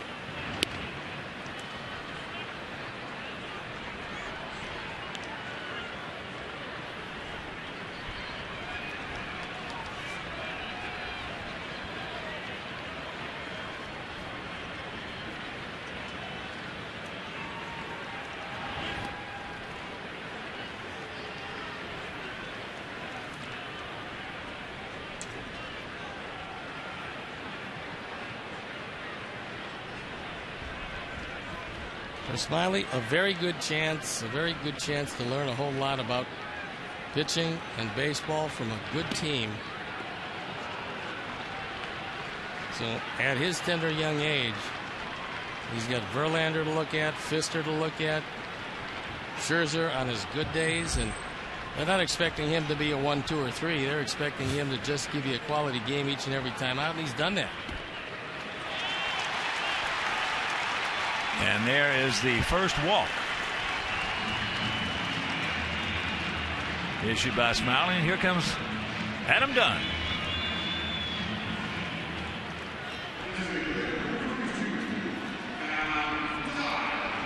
This is undoubtedly the hardest that Smiley has been hit since he's donned that Major League uniform.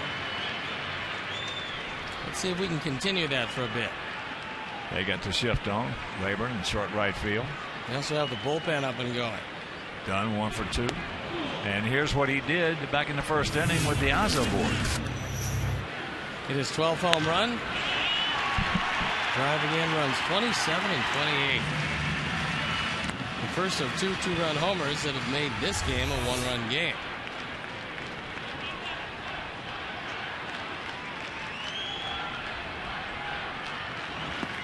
Checks it up. 1-1 to count.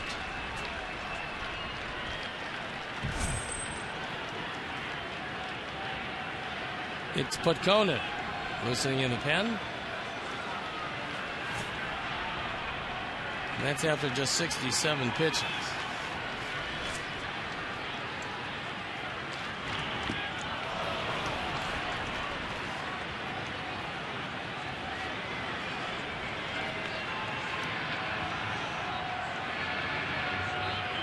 Two out, 1 and 2 to the big one.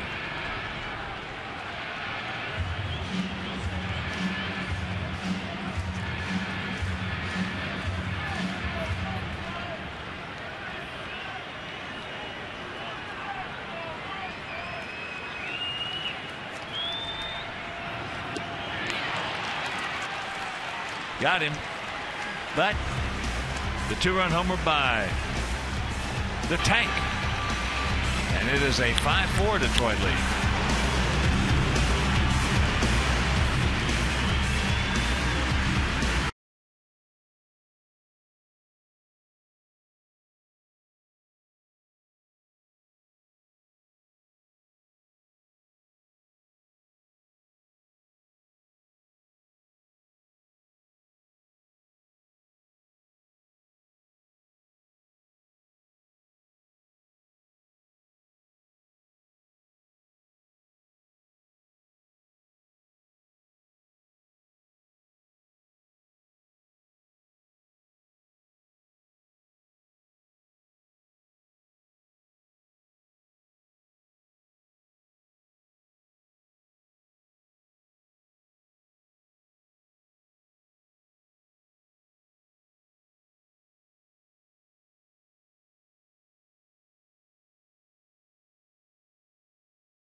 Kicks off at Wrigley Field. Don't miss a minute of the action as our Sox battle their Cubs for bragging rights. Coverage begins at noon with Sportsnet Central live from the ballpark. Best coverage for the BP Crosstown Cup is on Comcast Sportsnet, fans' best friend.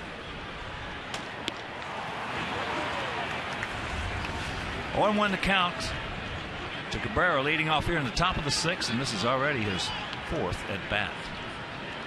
He is 2 for 3 with a run scored and a stolen base. His first stolen base of the season. Good pitch by Zach, ate him up, and that's what you got to do to Cabrera and Fielder. Well, you swinging the bat well. You got to eat them up inside. You got to go in, but you have to go in off the plate. And that's where a lot of guys don't understand pitching inside. They want to pitch inside for strikes. Menard pitch tracks will show you that this pitch was a good 4 inches off the inside corner. Tantalizing, but Cabrera that time tapped out harmlessly. Breaking ball strike to Fielder, who is 3 for 3 with a vicious, I mean, nasty double over Diaz's head in the first inning, knocking in a pair. You could have hung all the doors in Cook County on that thing.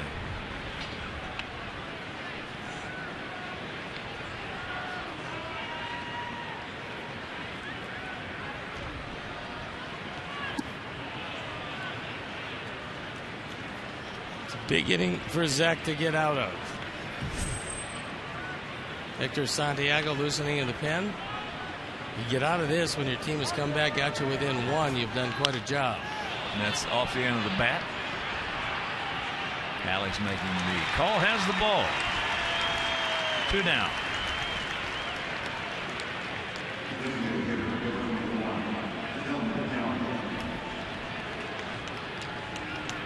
Well, there are a lot of pitchers and pitching coaches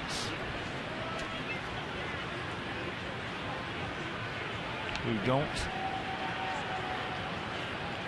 that I've talked to over the years, who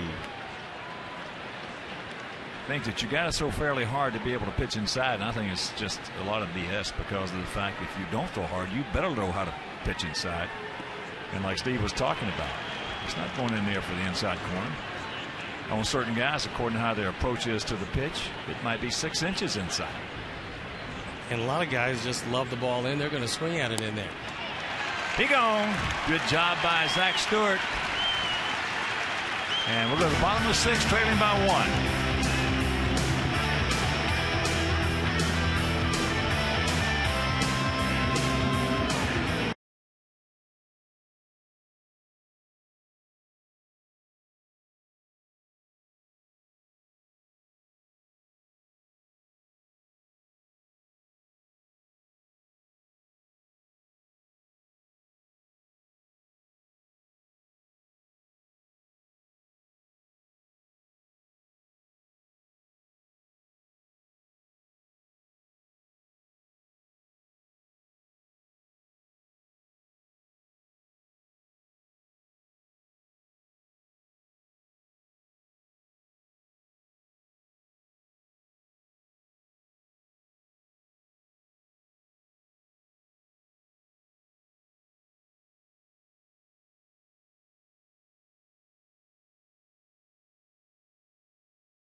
Watch highlights and get analysis from Chuck, Bill, and the Big Hurt. The Big Hurt's back in town. So don't miss Galaxy White Sox postgame live immediately following the game on Comcast Sportsnet, fans' best friend. We got a new pitcher, and it's Luke Putkonen. He comes in nursing a 1-run lead. Smiley went just 5, gave up 4 runs on 5 hits. 4th game for Putkonen this year.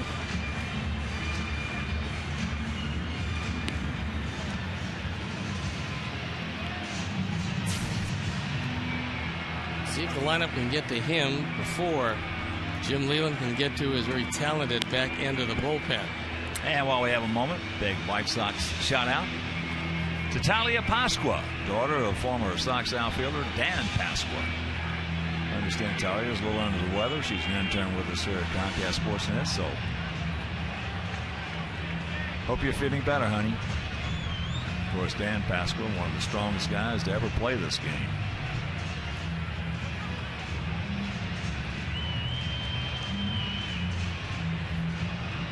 KONERKO, Rios, Pierzynski here in the bottom of the 6th inning. 5-9-0 for the Tigers. 4-5-0. Check that, 4-5-1 for our guys. Paulie, 1 for 2. Looks at that breaking ball nicely.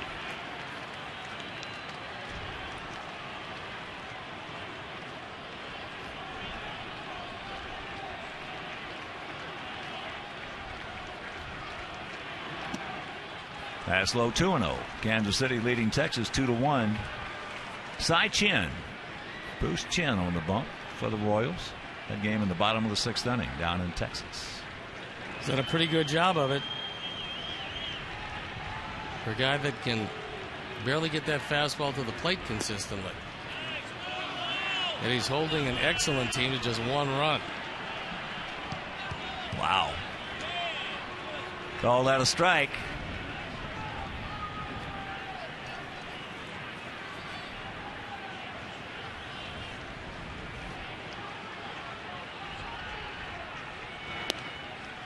And the count 3-1.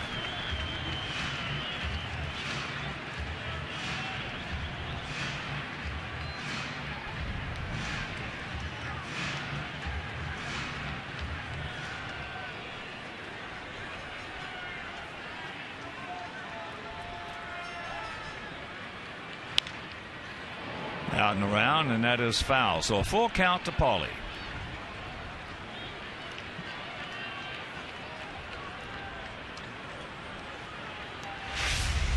Menard pitch tracks, and you see that by and large he's staying away. He certainly is keeping everything down. Highest pitch he's seen has been knee high.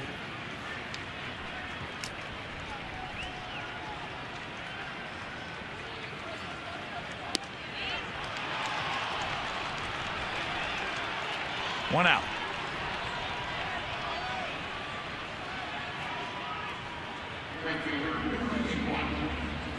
$23,538.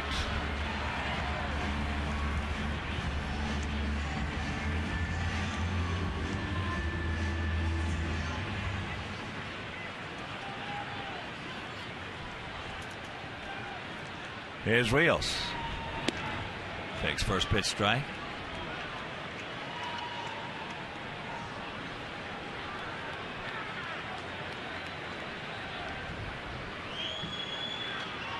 Alex is thrown out to right and popped up to first.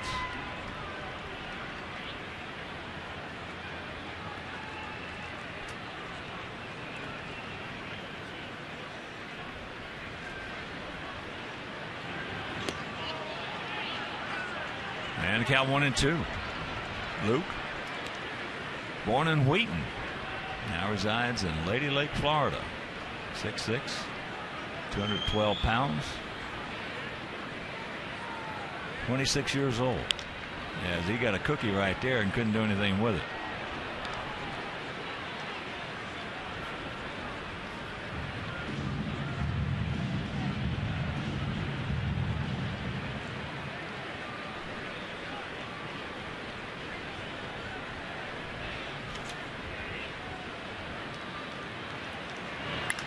There's a bullet. So good speed aboard in this 1-run ball game. Alex 4 for 5 in stolen bases.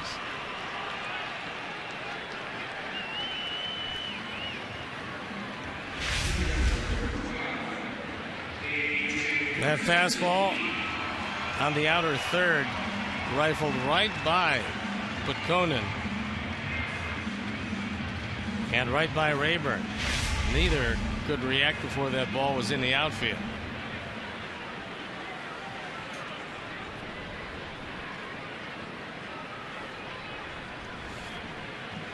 AJ. Breaking ball down and in, fouls it away. Teams who have tried to run against the Tigers have run well. Tigers opponents have swiped 29 bases. They've been caught only 10 times.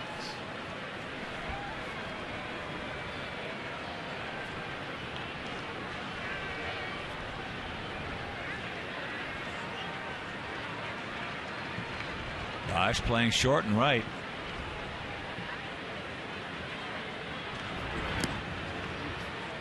Nice pickup by Laird, keeping Rios at first base. He's sitting low and away. That ball bounced seemingly just before the plate, and he was able to make the catch. There he goes. And there's the base hit. Come on, Alex. He will get into third. So Sox cooking here in the bottom of the sixth. One out, runners at the corners. Little hit and run as AJ takes it through the vacated left side. Alex had a tremendous jump, would have stolen the base, but didn't have to worry about it. Inside out swing. Peralta was covering on the play. Watch Peralta go to the bag, and then nobody home on the left side. Runners at the corners with a chance to do some damage. And ALEXEI, he's 1 for 2. Ripped a single in the left field leading off last inning and scored ahead of Viciedo's 2-run shot.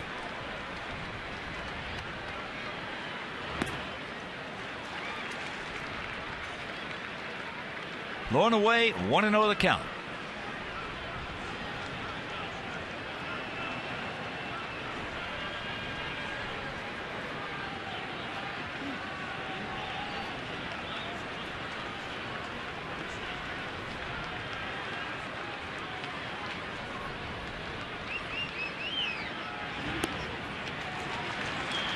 He's got the catbird seat.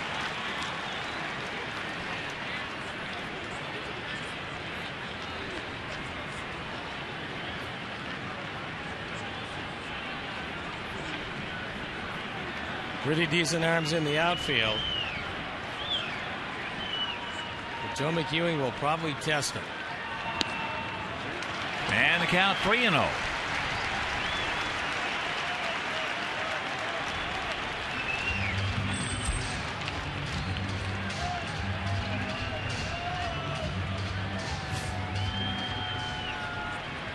Viciedo in the on-deck circle with a bomb the last time up.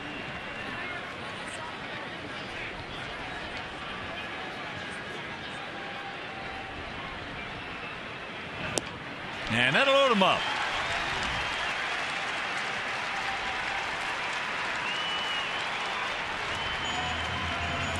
Jeff Jones coming out to try to settle down his right-hander, who missed to Ramirez by plenty. And while he goes out there, let's check out what Tank did last inning. This one got the game within 1. 2 2-run homers given up by the starter, Drew Smiley. And neither were cheapies. So Jones has his say. And here comes Tank.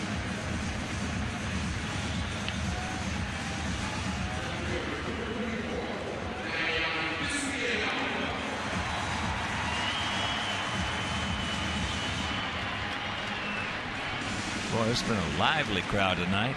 23,538.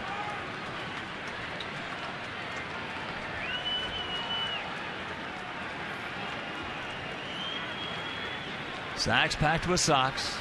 1 out. There's a chopper back to the middle in the center field. Here comes 1. Here comes 2. And the Sox lead it 6-5. Yes!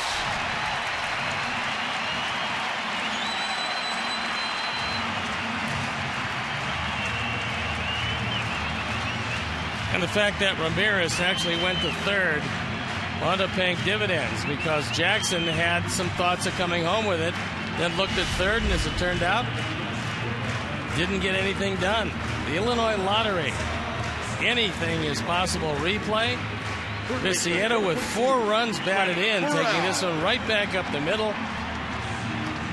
The Sox down 5-2 have battled back to take the lead 6-5. Don't stop now, boys, as here is Brent. Brent is grounded to short and popped up. Fouls that one away.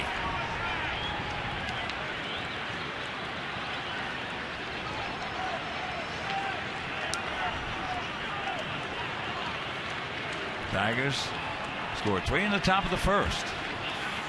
They came right back with 2 in the first. They added 2 more in the third.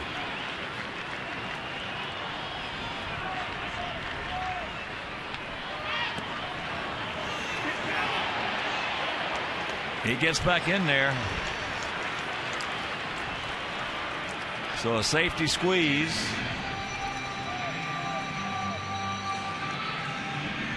Almost not quite safe enough as Alexei came down the line.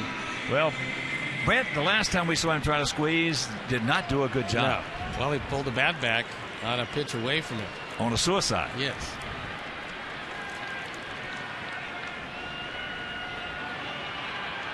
And he did not get the bat out of there on that one. That just absolutely makes it tough on the runner. And the bunt here, if you're going to do it, use a safety squeeze and just push it to the right side. The run will score easily. Viciedo will go to second. And Brent will drive in his 5th of the year. 1-1 pitch.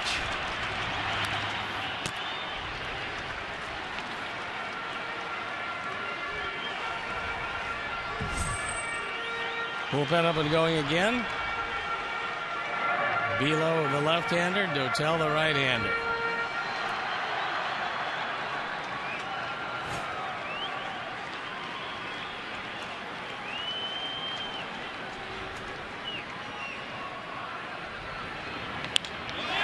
And there's a base hit.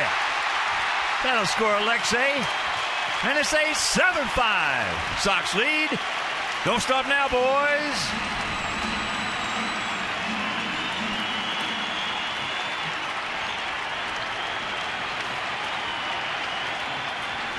Ramirez wisely held up, making sure that line drive got through. And it turns into run batted in number 5. That's a hanging, rolling curveball right over the middle of the plate. That is going to be it for Bud Konen, who did not have a good night. So Bilo will come in, and we'll be back after these messages.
Big rally here in the 6th inning. It's Dwayne Bilo. 2-0 ERA 240. On for the 10th time. He's got runners at first and second. Only 1 out. 3 in. Sox have scored 5 the last inning and a third. Piazza is 1 for 3 with a run scored.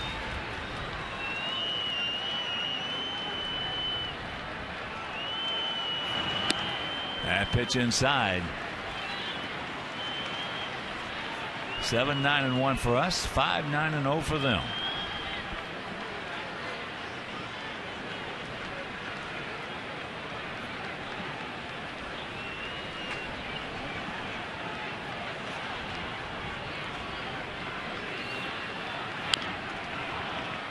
Chops that one foul. Big pitch coming up to 1-1. 2 big runs still out there on the base paths.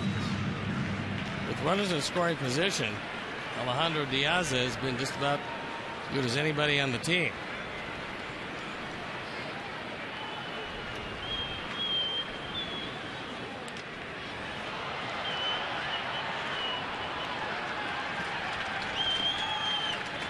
So a ball and 2 strikes, Beckham on deck.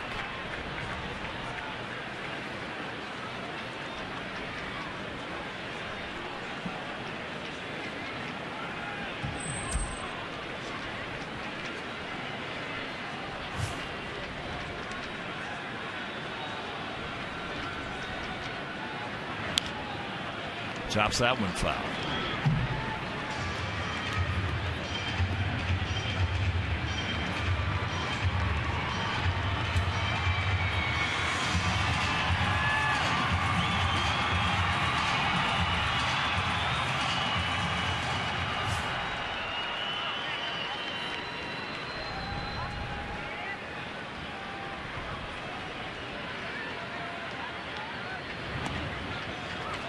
Count evens at 2.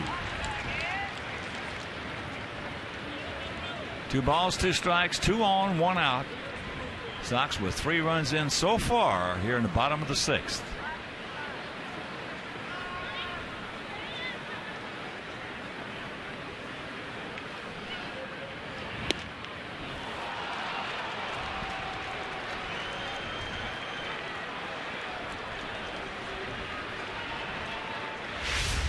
Menard's pitch tracks will show you that this ball too close to take.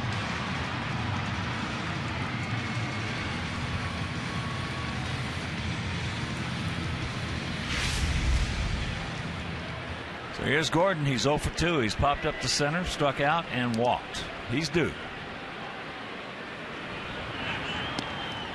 Takes the Lord away.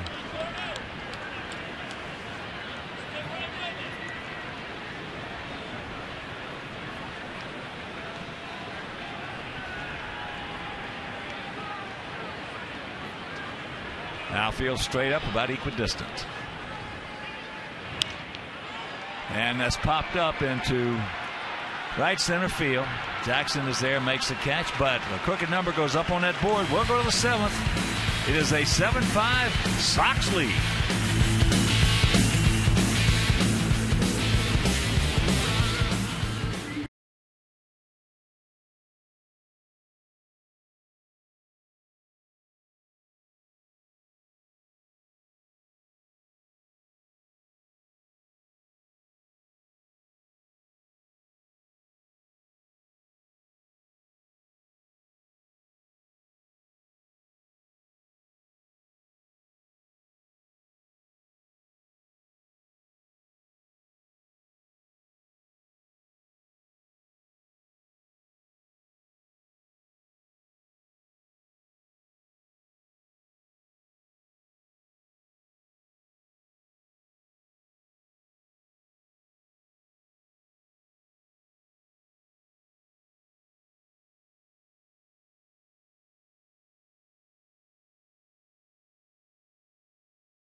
will receive a Robin Ventura bobblehead. A Robin Ventura bobblehead presented by all the good folks at Pepsi Max. Right here, Zach Stewart came on back in the 4th inning, and he has done a heck of a job. First pitch strike to Ryan Rayburn, who is 0 for 3.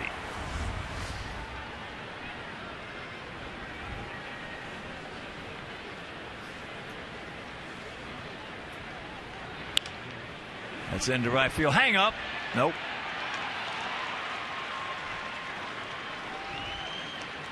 So the leadoff single. Good effort.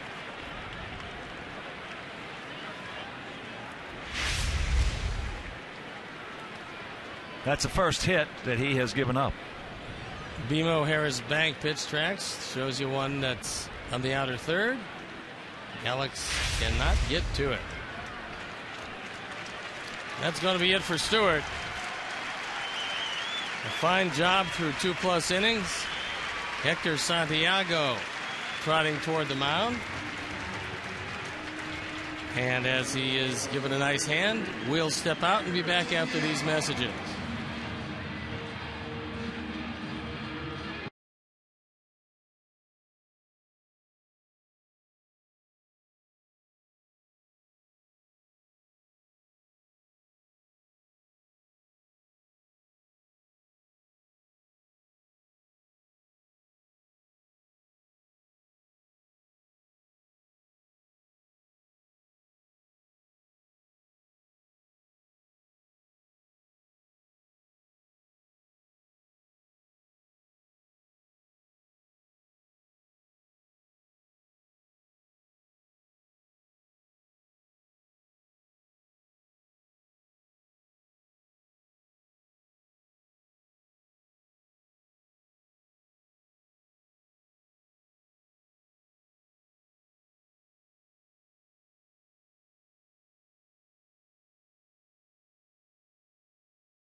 Santiago. Zach Stewart did just a great job in relief of Johnny Danks. Santiago on for the 13th time. Record 1-1, ERA 5.25. Inherits Rayburn at first base. Nobody out here in the 7th. Well, Zach came on back in the 4th inning with 2 on, nobody out. So his final line, partial, I should say, is 3 innings. He had but 1 hit, 1 walk, and of course Rayburn his responsibility. And here's Boesch.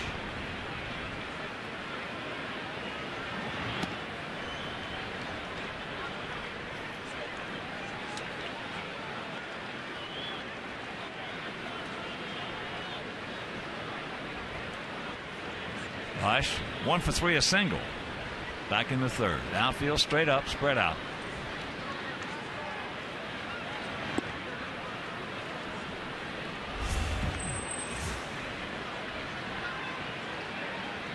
To 2-0 the count.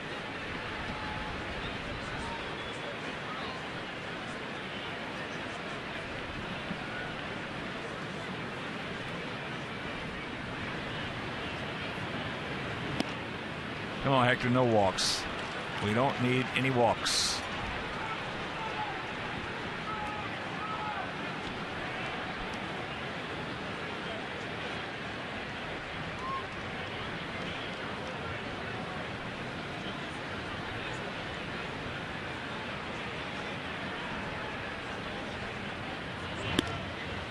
And we got some problems.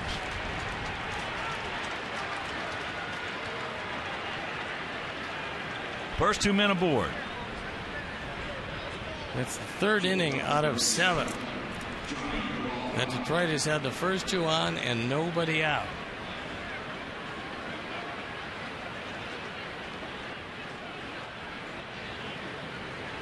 So here's Peralta. He's 0 for 1 with 2 walks, 1 coming with the bases loaded.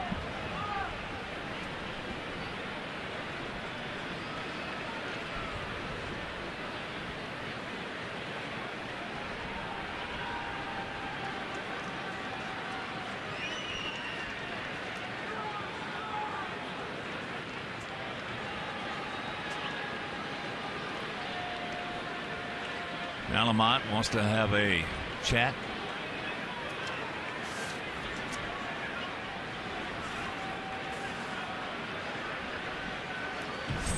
Peralta does have a sacrifice this year as Matt Thornton starts loosening in the pad.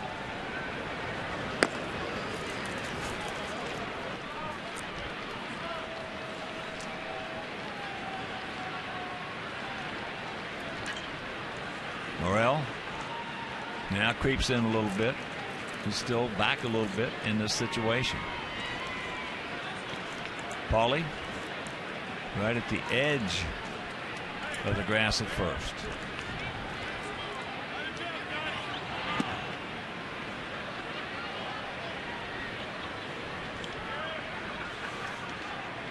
Want to know the count.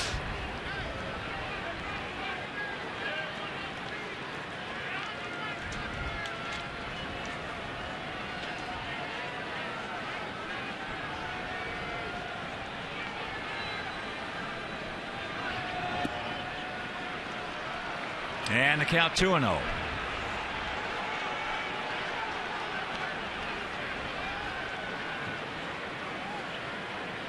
Here comes Don Cooper.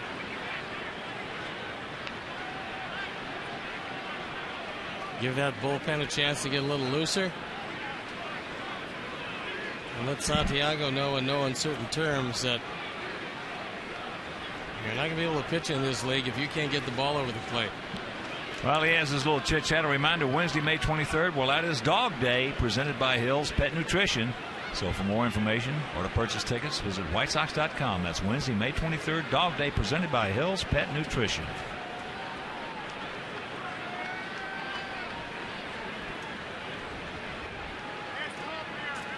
So we got our problems right here in the top of the 7th. Just scoring 3 times to take a 7-5 lead.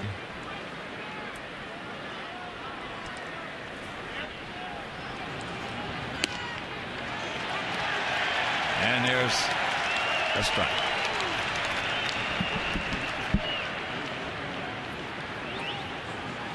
Morel still has to take a look at Peralta, who might not have given up his aspirations to lay one down. He is an inviting double play target.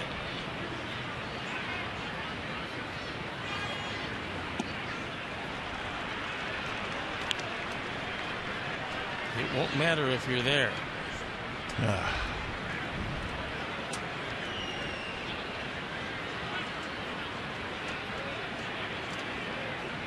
3-1.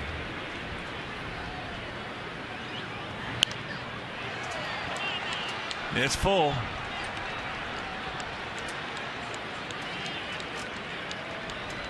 Just tuning in, Tigers with 3 in the top of the 1st. We scored 2 in the bottom of the 1st. They scored 2 in the 3rd. We scored 2 in the 5th and 3 in the 6th.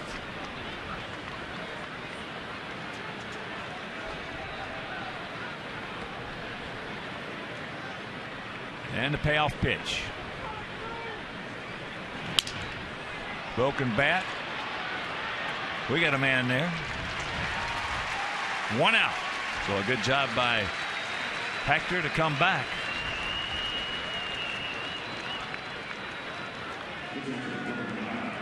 And that'll bring up Gerald Laird, who is a pretty good first ball fastball hitter. At least against us he has been.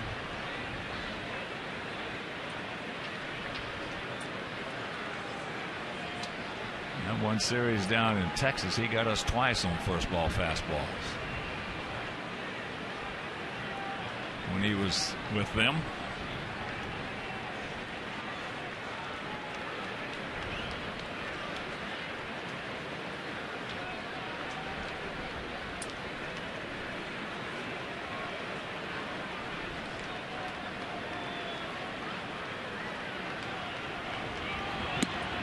Takes it right there. That was it. He got his first ball fastball at 94. That's wheelhouse for him. Got a whole lot of the plate with that.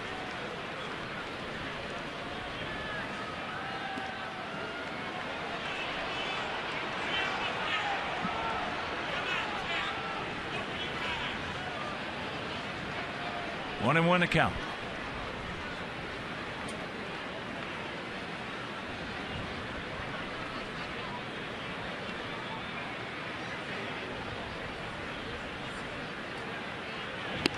Threw that one right by him.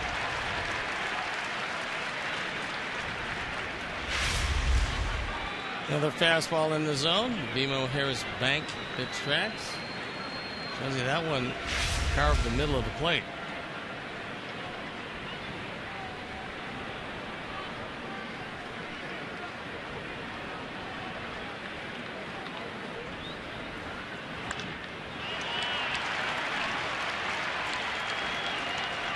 He's out. 2 down.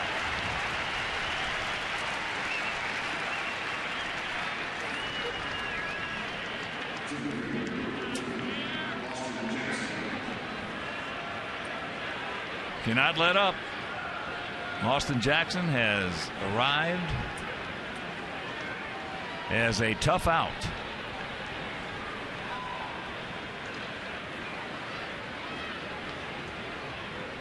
He is 1 for 3 tonight, a double back in the second.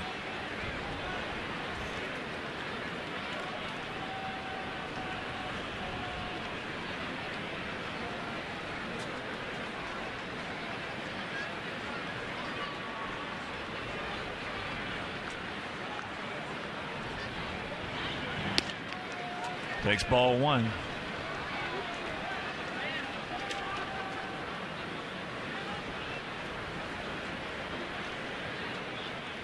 The outfield dead straight up for Jackson,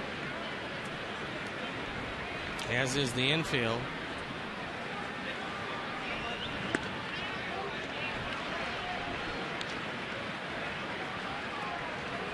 To another count with Andy Dirks on deck. Pretty soon these 2-0 counts are going to burn somebody.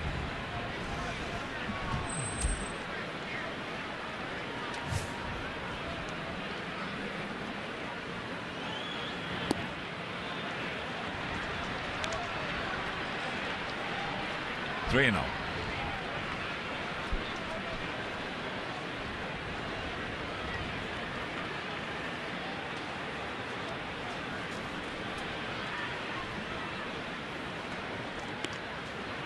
There's one.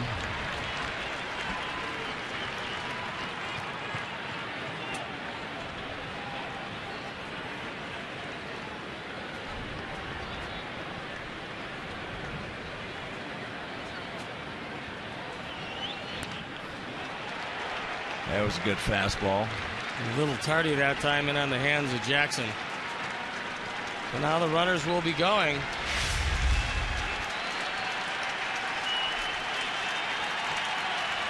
Pretty good pitch.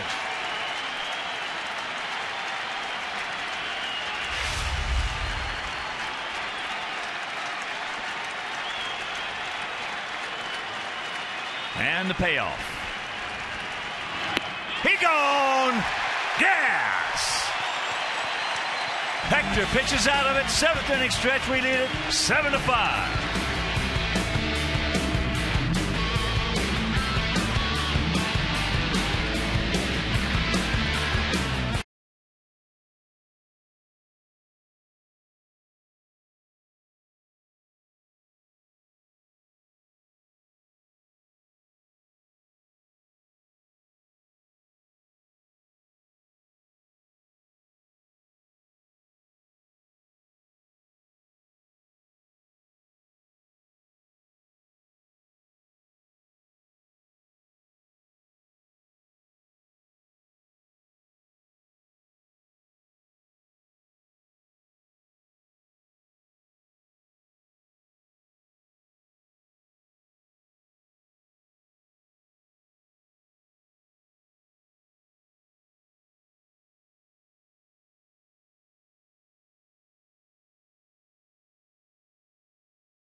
Ticket Deal of the Week will enjoy a variety of price options for specific games and seating locations. Now, the best tickets in the best locations directly from the White Sox. So buy early and save with the White Sox dynamically priced tickets.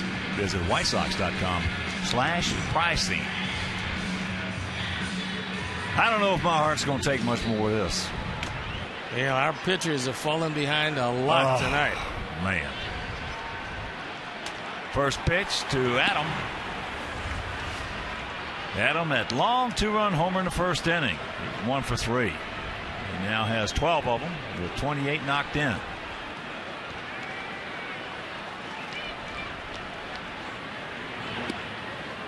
Takes a strike to even the count. KONERKO on deck. Rios in the hole.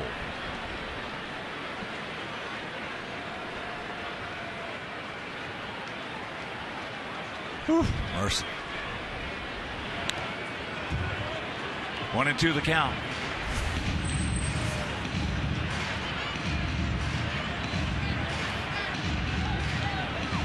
Cleveland was leading Minnesota 4-1. It is now 4-4. That's a target field.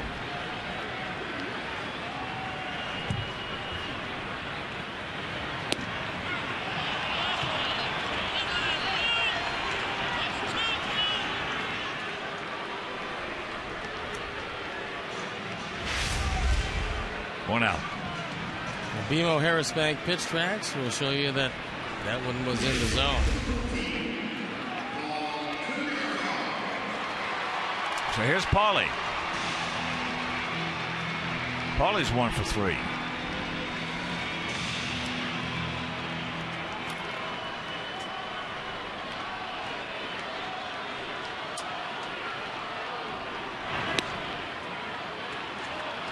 Takes first pitch strike.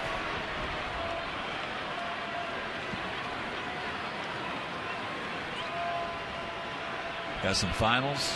Boston beat Seattle 6-1. Pirates beat the Marlins 3-2 down in Miami. That's low. Mets over the Brew Crew 3-1 at City Park. Cincinnati beat Atlanta 3-1 down in Georgia. Tampa Bay 7. Toronto 1 up at the Rogers Center. Washington 8-5 over San Diego. Bryce Harper, his first home run.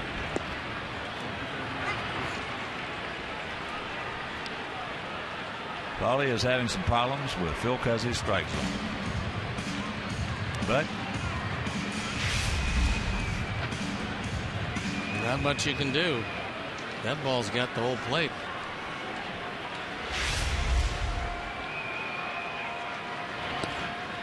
Two and 2. Bottom of the 8th in Baltimore, 7-5 Yankees. Bottom of the 8th in Texas, 3-1 Kansas City.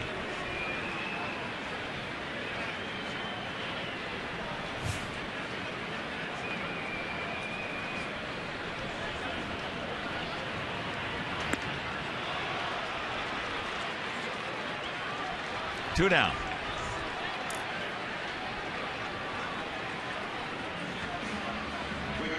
Cubs beat the Cardinals 6-4 in St. Louis.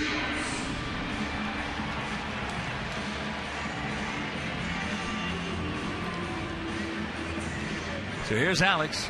He started off that 3-run 6th with a 1-out shot right back through the middle.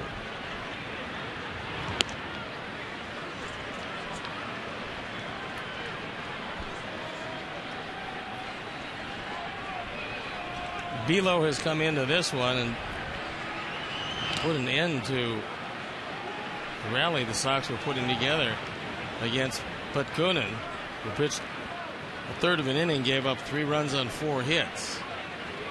And he's the pitcher of record.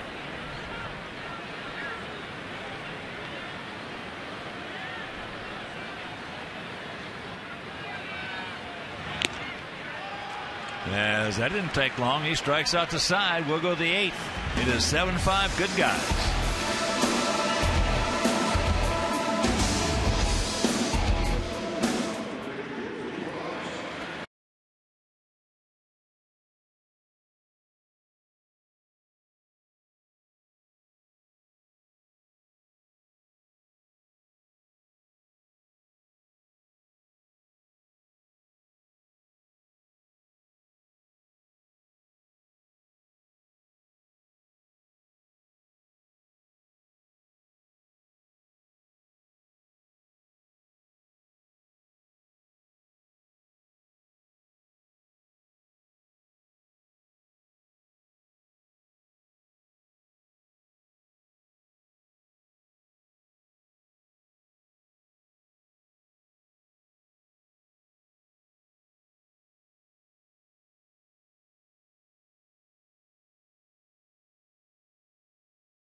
Matt Thornton as you look at Brent Lillibridge, who checks in the game defensively in left field.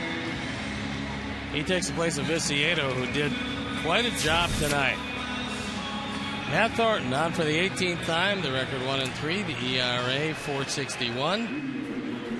And he's got a 2-run lead to work with. And Ramon Santiago will hit for DIRKS. Switch hitting infielder. Plays very well against us. Has not done much from the right side this year.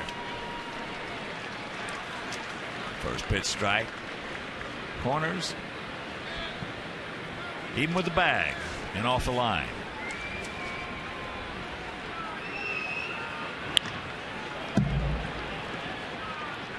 Very quickly the count 0-2. Cabrera on deck and Fielder in the hole. So a big inning right here from Matt Thornton. Well, very important out here in Santiago with the big boys coming up next. Santiago 1 hit this year as a right-hand hitter. He gone. Gas.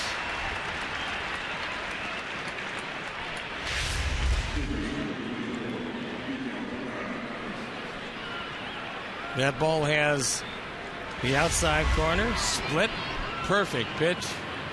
Have a seat. And that is the same thing as grab some bits. That is that. So here is Cabrera.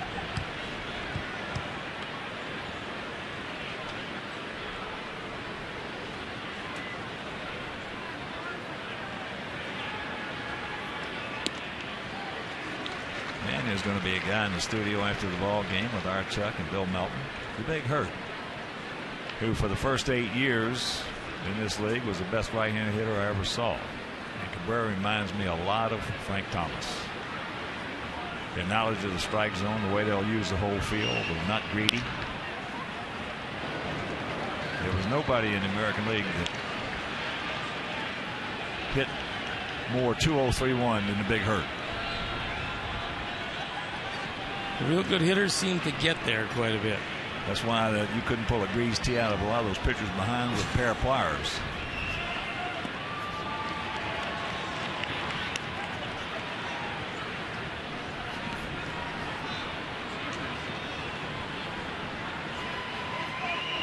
Outfield, straight up, broken bat, and another base hit.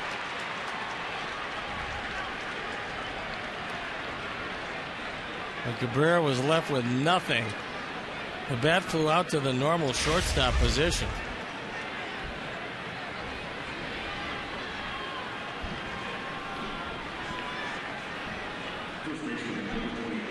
So that'll bring up Fielder, who was 3 for 4.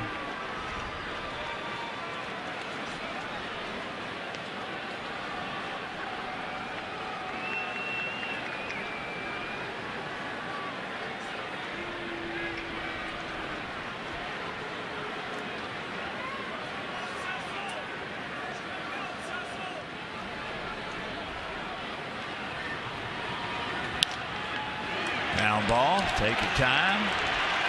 Rack him up. Yes, attaboy, Matt. And that'll retire the side. We'll go to the bottom of the 8th. It is 7-5. Good guy.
more on defense.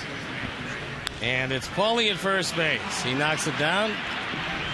Zach a little tardy to the bag, but it doesn't matter as Paulie stays in front of it, does what he should do, and gets the Sox out of the inning. So a big play and some good defense.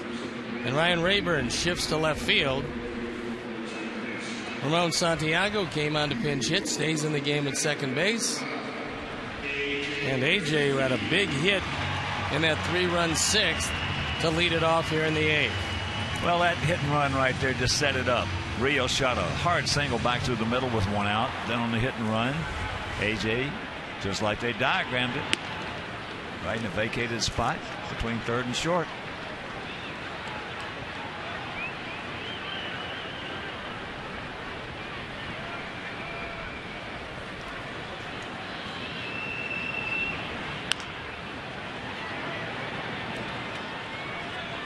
One and one to count.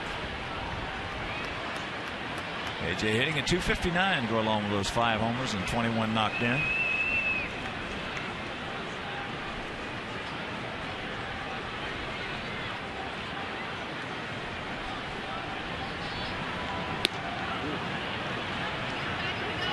So Velo,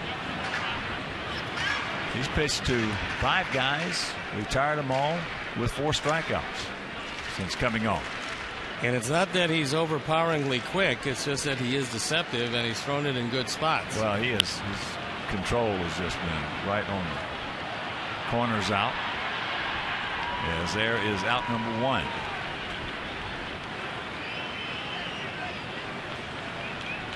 For their guys in the 9th, Young, Rayburn. As here comes Leland and Boesch.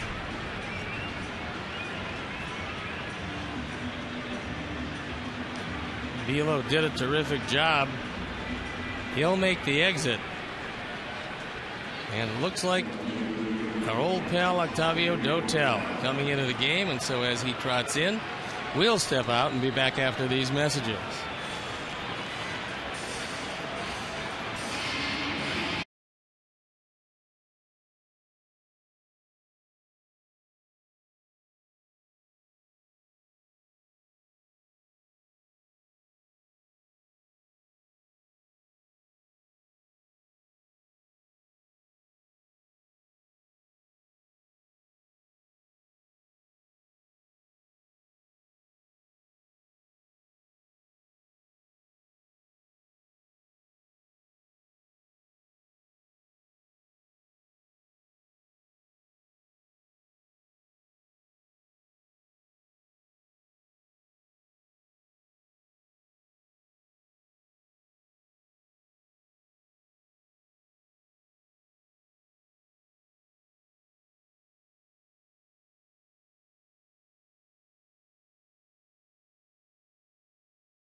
On the Mariners on Saturday, June 2nd, because the first 20,000 fans will receive a Carlton Fisk replica statue provided by Mission Foods, the official tortilla and tortilla chip of the White Sox. So purchase your tickets by visiting whitesox.com or calling 866-SOX-GAME. Our Honda call to the pen is Octavio Dotel, who inherits the bases empty. On for the 15th time.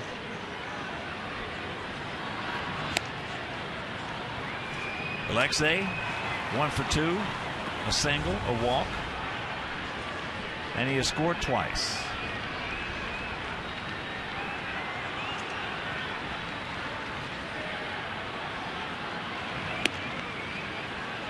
Count evens at 1. Dotel set a major league record. His first game with the Tigers when he now has been with 13 big league ball clubs. And that's back through the middle into center field. Attaboy, Alexei. Good speed aboard.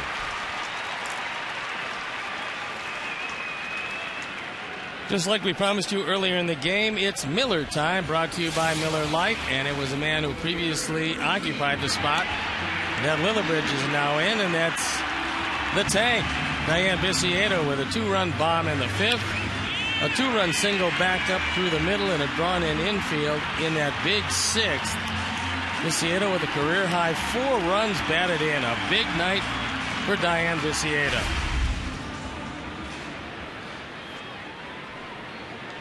And here's Lillibridge.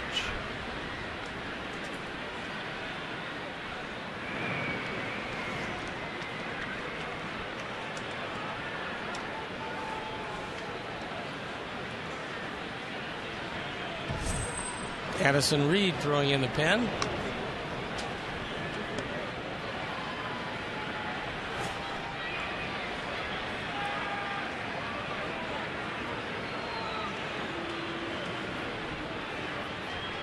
Apparently Dotel and Laird having some problems getting things together.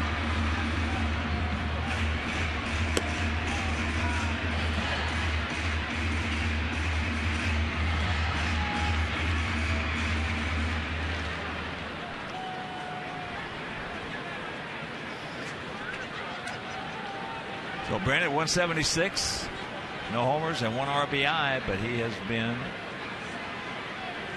once again all over, playing everywhere, stealing bases, 7 for 8 in that category. Eventually Dotel's going to have to let go of that baseball. Decent lead by Alexei. And there's ball 1. 7-10-1 for us, 5-11-0 for them. They took a quick 3-0 lead at the top of the first, and Adam Dunn closed that quickly with a long 2-run homer. They made it 5-2 with 2 more in the 3rd. They made it 5-4 with 2 in the 5th, and then took the lead with 3 in the 6th. 2-0 the count.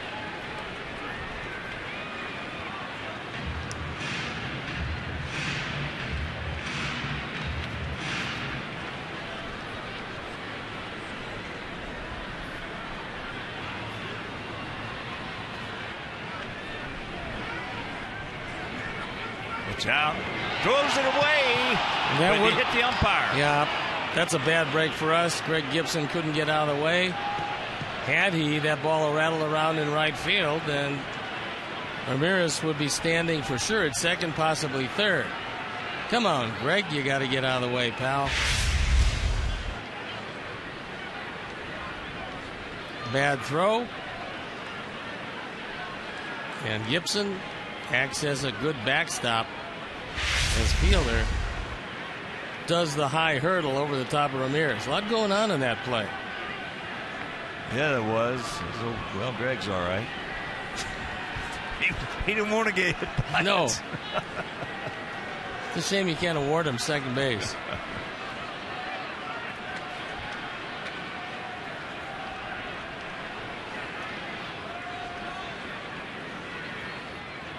There he goes. There with the throw. And that jumps up and hits Santiago right in the mouth. Face. He got hit right in the mouth with that hop. Wow.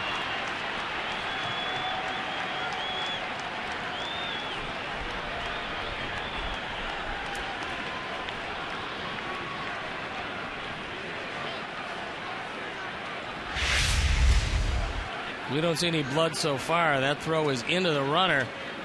And as it kicks up off the glove of Santiago, it hits him right in what looked like to be the upper lip.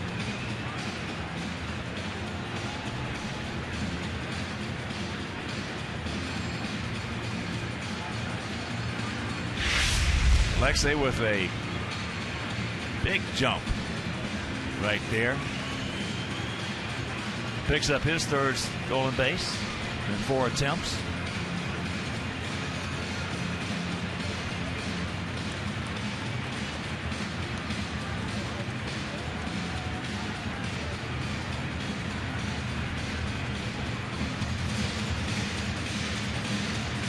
Now, Brent, pick him up, buddy.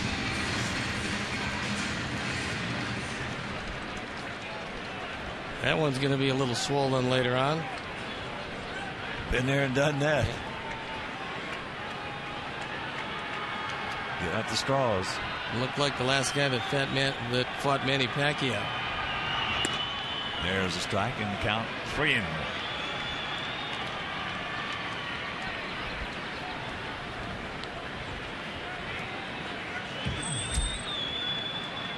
Brent Morel in the on deck circle. He also had a key RBI base hit in the 6th.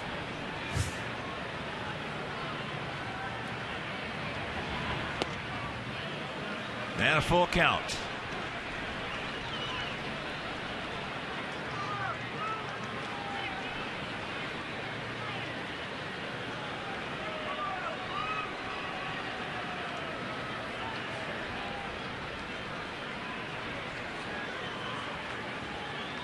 Right here. Ball 4 base hit. Chases ball 4.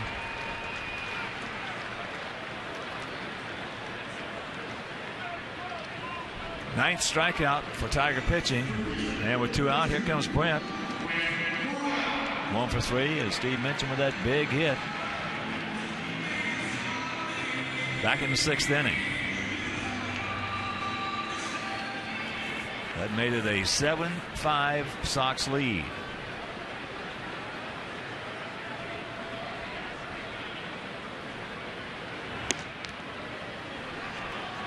Takes it right there.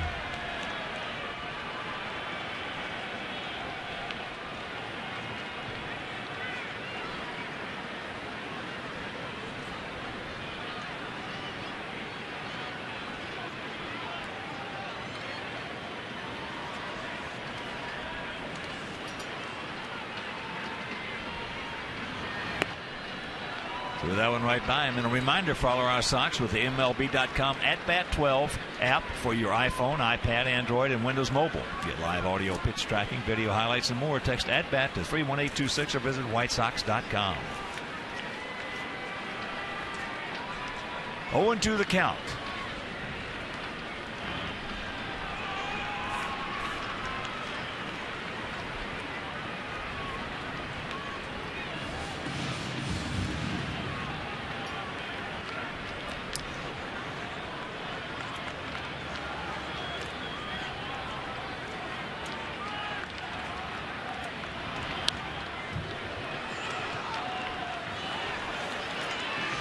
Play by one of the fans down there. Hit the screen, stayed with it.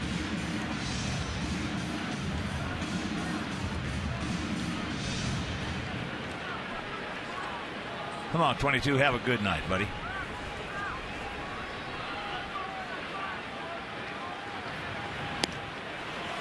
Got him, and that'll retire the side. We'll go to the 9th. We need 3 outs because we lead it 7-5.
Sportsnet Central. Coming up after Galaxy White Sox postgame live, we'll have highlights and postgame reaction from this game. Plus, we'll hear from Bears quarterback Jay Cutler as he looks ahead to the 2012 season. So join Mark Schanowski, Luke Stuckmeyer. That's Mark Schanowski and Luke Stuckmeyer for GMC Sportsnet Central tonight after postgame live only on Comcast Sportsnet, fans' best friend.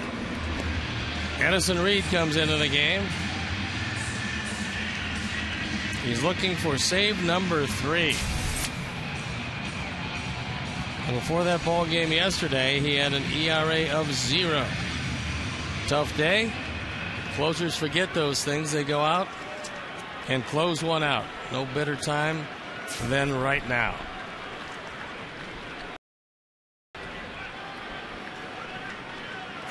Delmon Young, 2 for 4.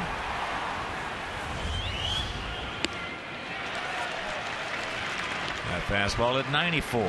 0-1 to count.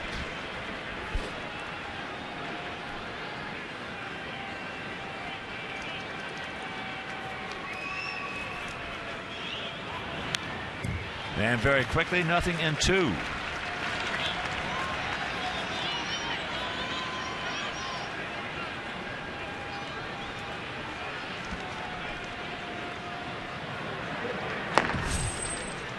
Phil Coke in the bullpen for Detroit. Coming right at him.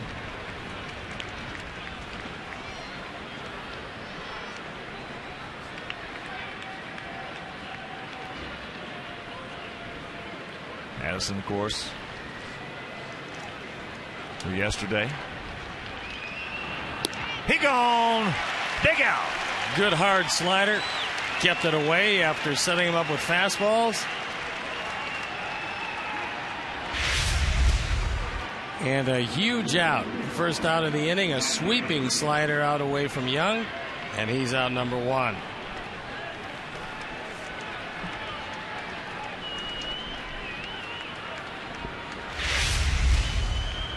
Addison had his 13 scoreless streak ended yesterday, and that's the longest by a rookie reliever for the White Sox since 1921.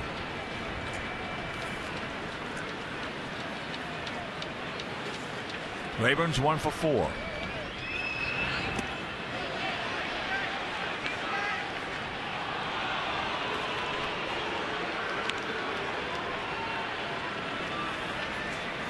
One and 1 to count.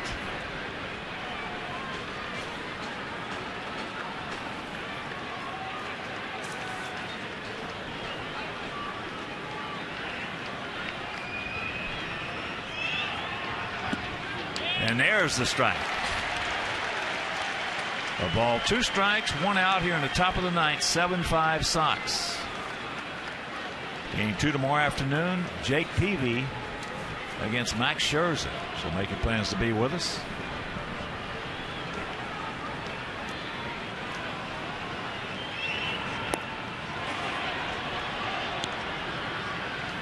Two and 2.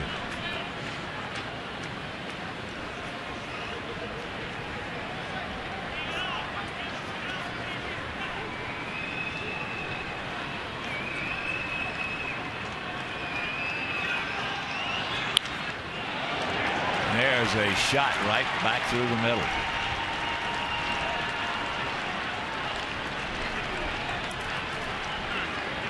I don't know how this works, but Rayburn came in hitting 135, and yet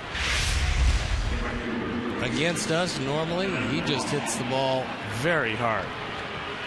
Well, you got your teams. It's like Johnny has trouble pitching against the Tigers. We have trouble pitching against Rayburn. He's got 3 rockets, 2 hits to show for it. So here's Bosch. Can't get it. He's dangerous.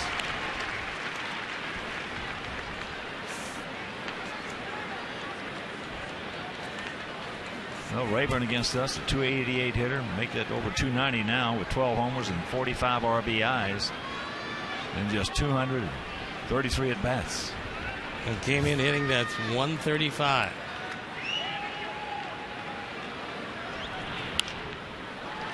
Very quickly to count 0-2.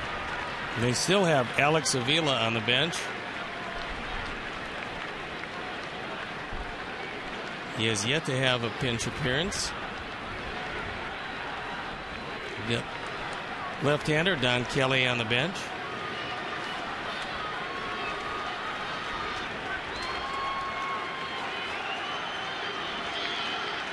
Hard high or slow, way low.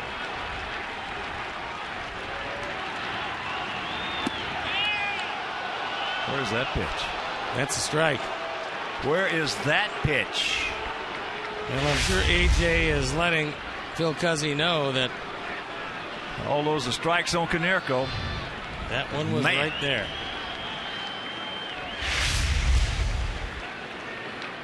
You gotta be kidding me.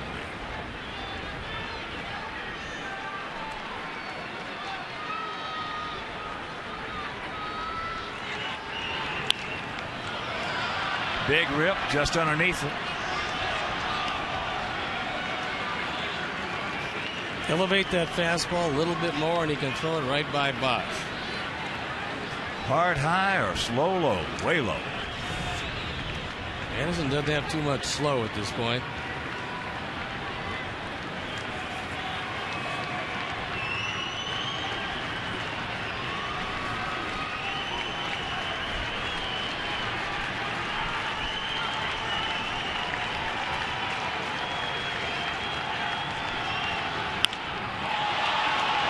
That's high into right center field. And that's out number 2.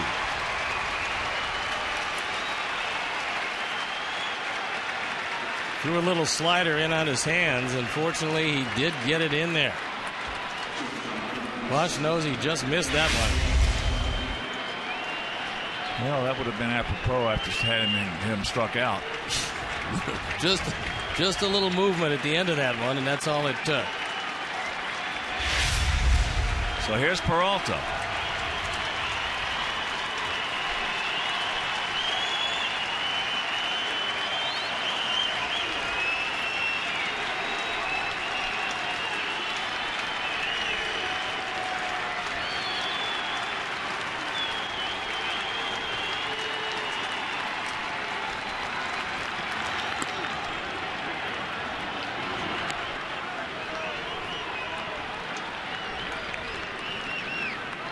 Peralta has walked twice, grounded to third, and popped up to right.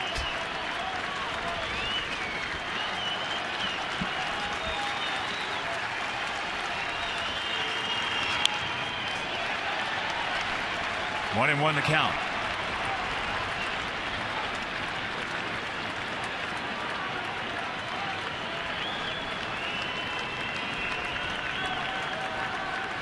Big pitch right here, the 1-1. 7-5 Sox, top of the 9th. 1 on, 2 down. There he goes. They were not holding him off.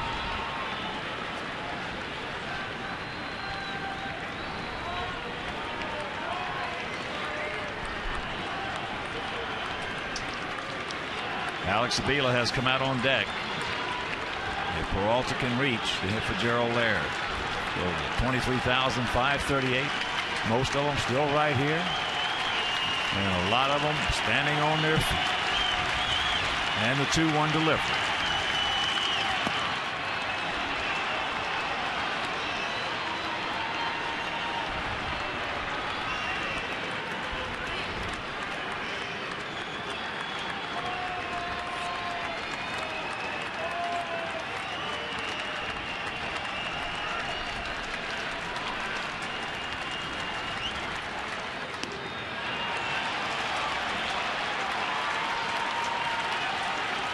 So that is ball 4 and puts the tying runs aboard. And here comes Avila.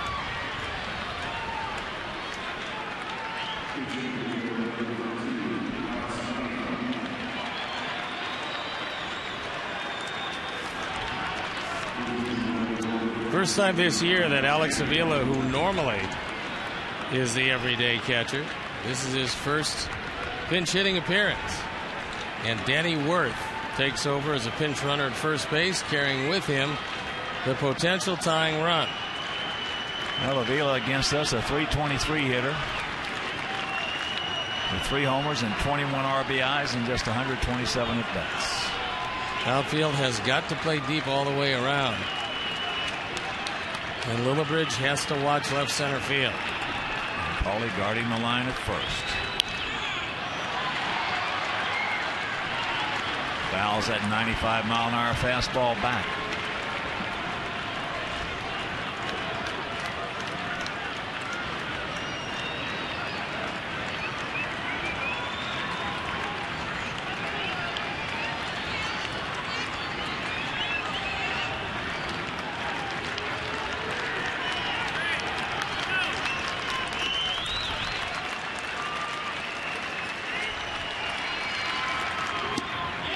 Good strike, and the count 0-2.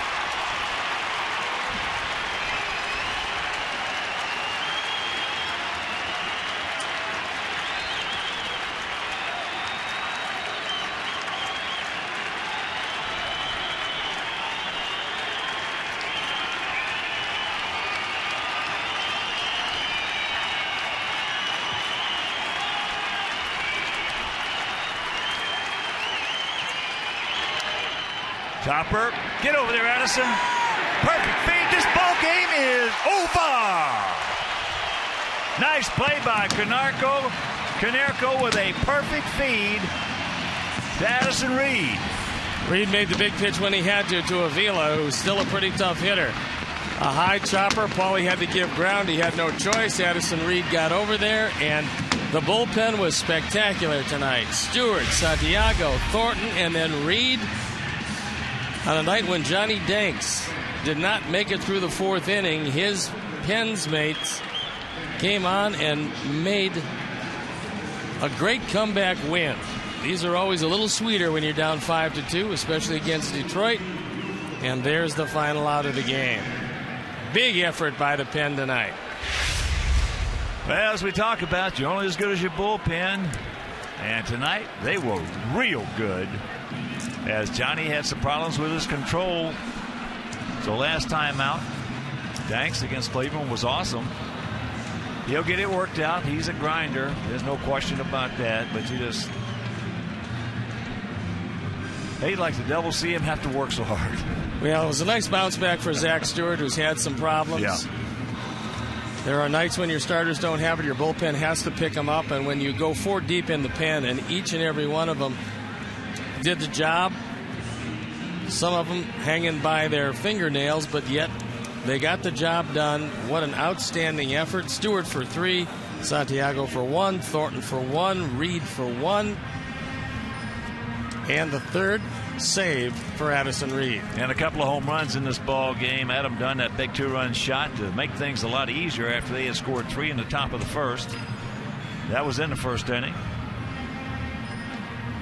And then, of course, Viciedo, a homer and 4 RBIs tonight. So right now, let's check out our GMC players of the game. And it is our White Sox bullpen. Boy, what a job they did tonight. So for my partner, Steve Stone, our director, Jim Angio, our producer, Mike Leary, our associate producer, Dave Ross, our technical manager, Mark Harper, also the executive producer, Jim Corno Jr., for the mayor, Mean Joe Grube, and up here in the booth, Mike Mayer, Frank D'Amato, Frank Leone. This is the Hawks. So long, everybody. You've been watching Chicago White Sox baseball on Comcast Sportsnet, now part of the NBC Sports Group. Yes!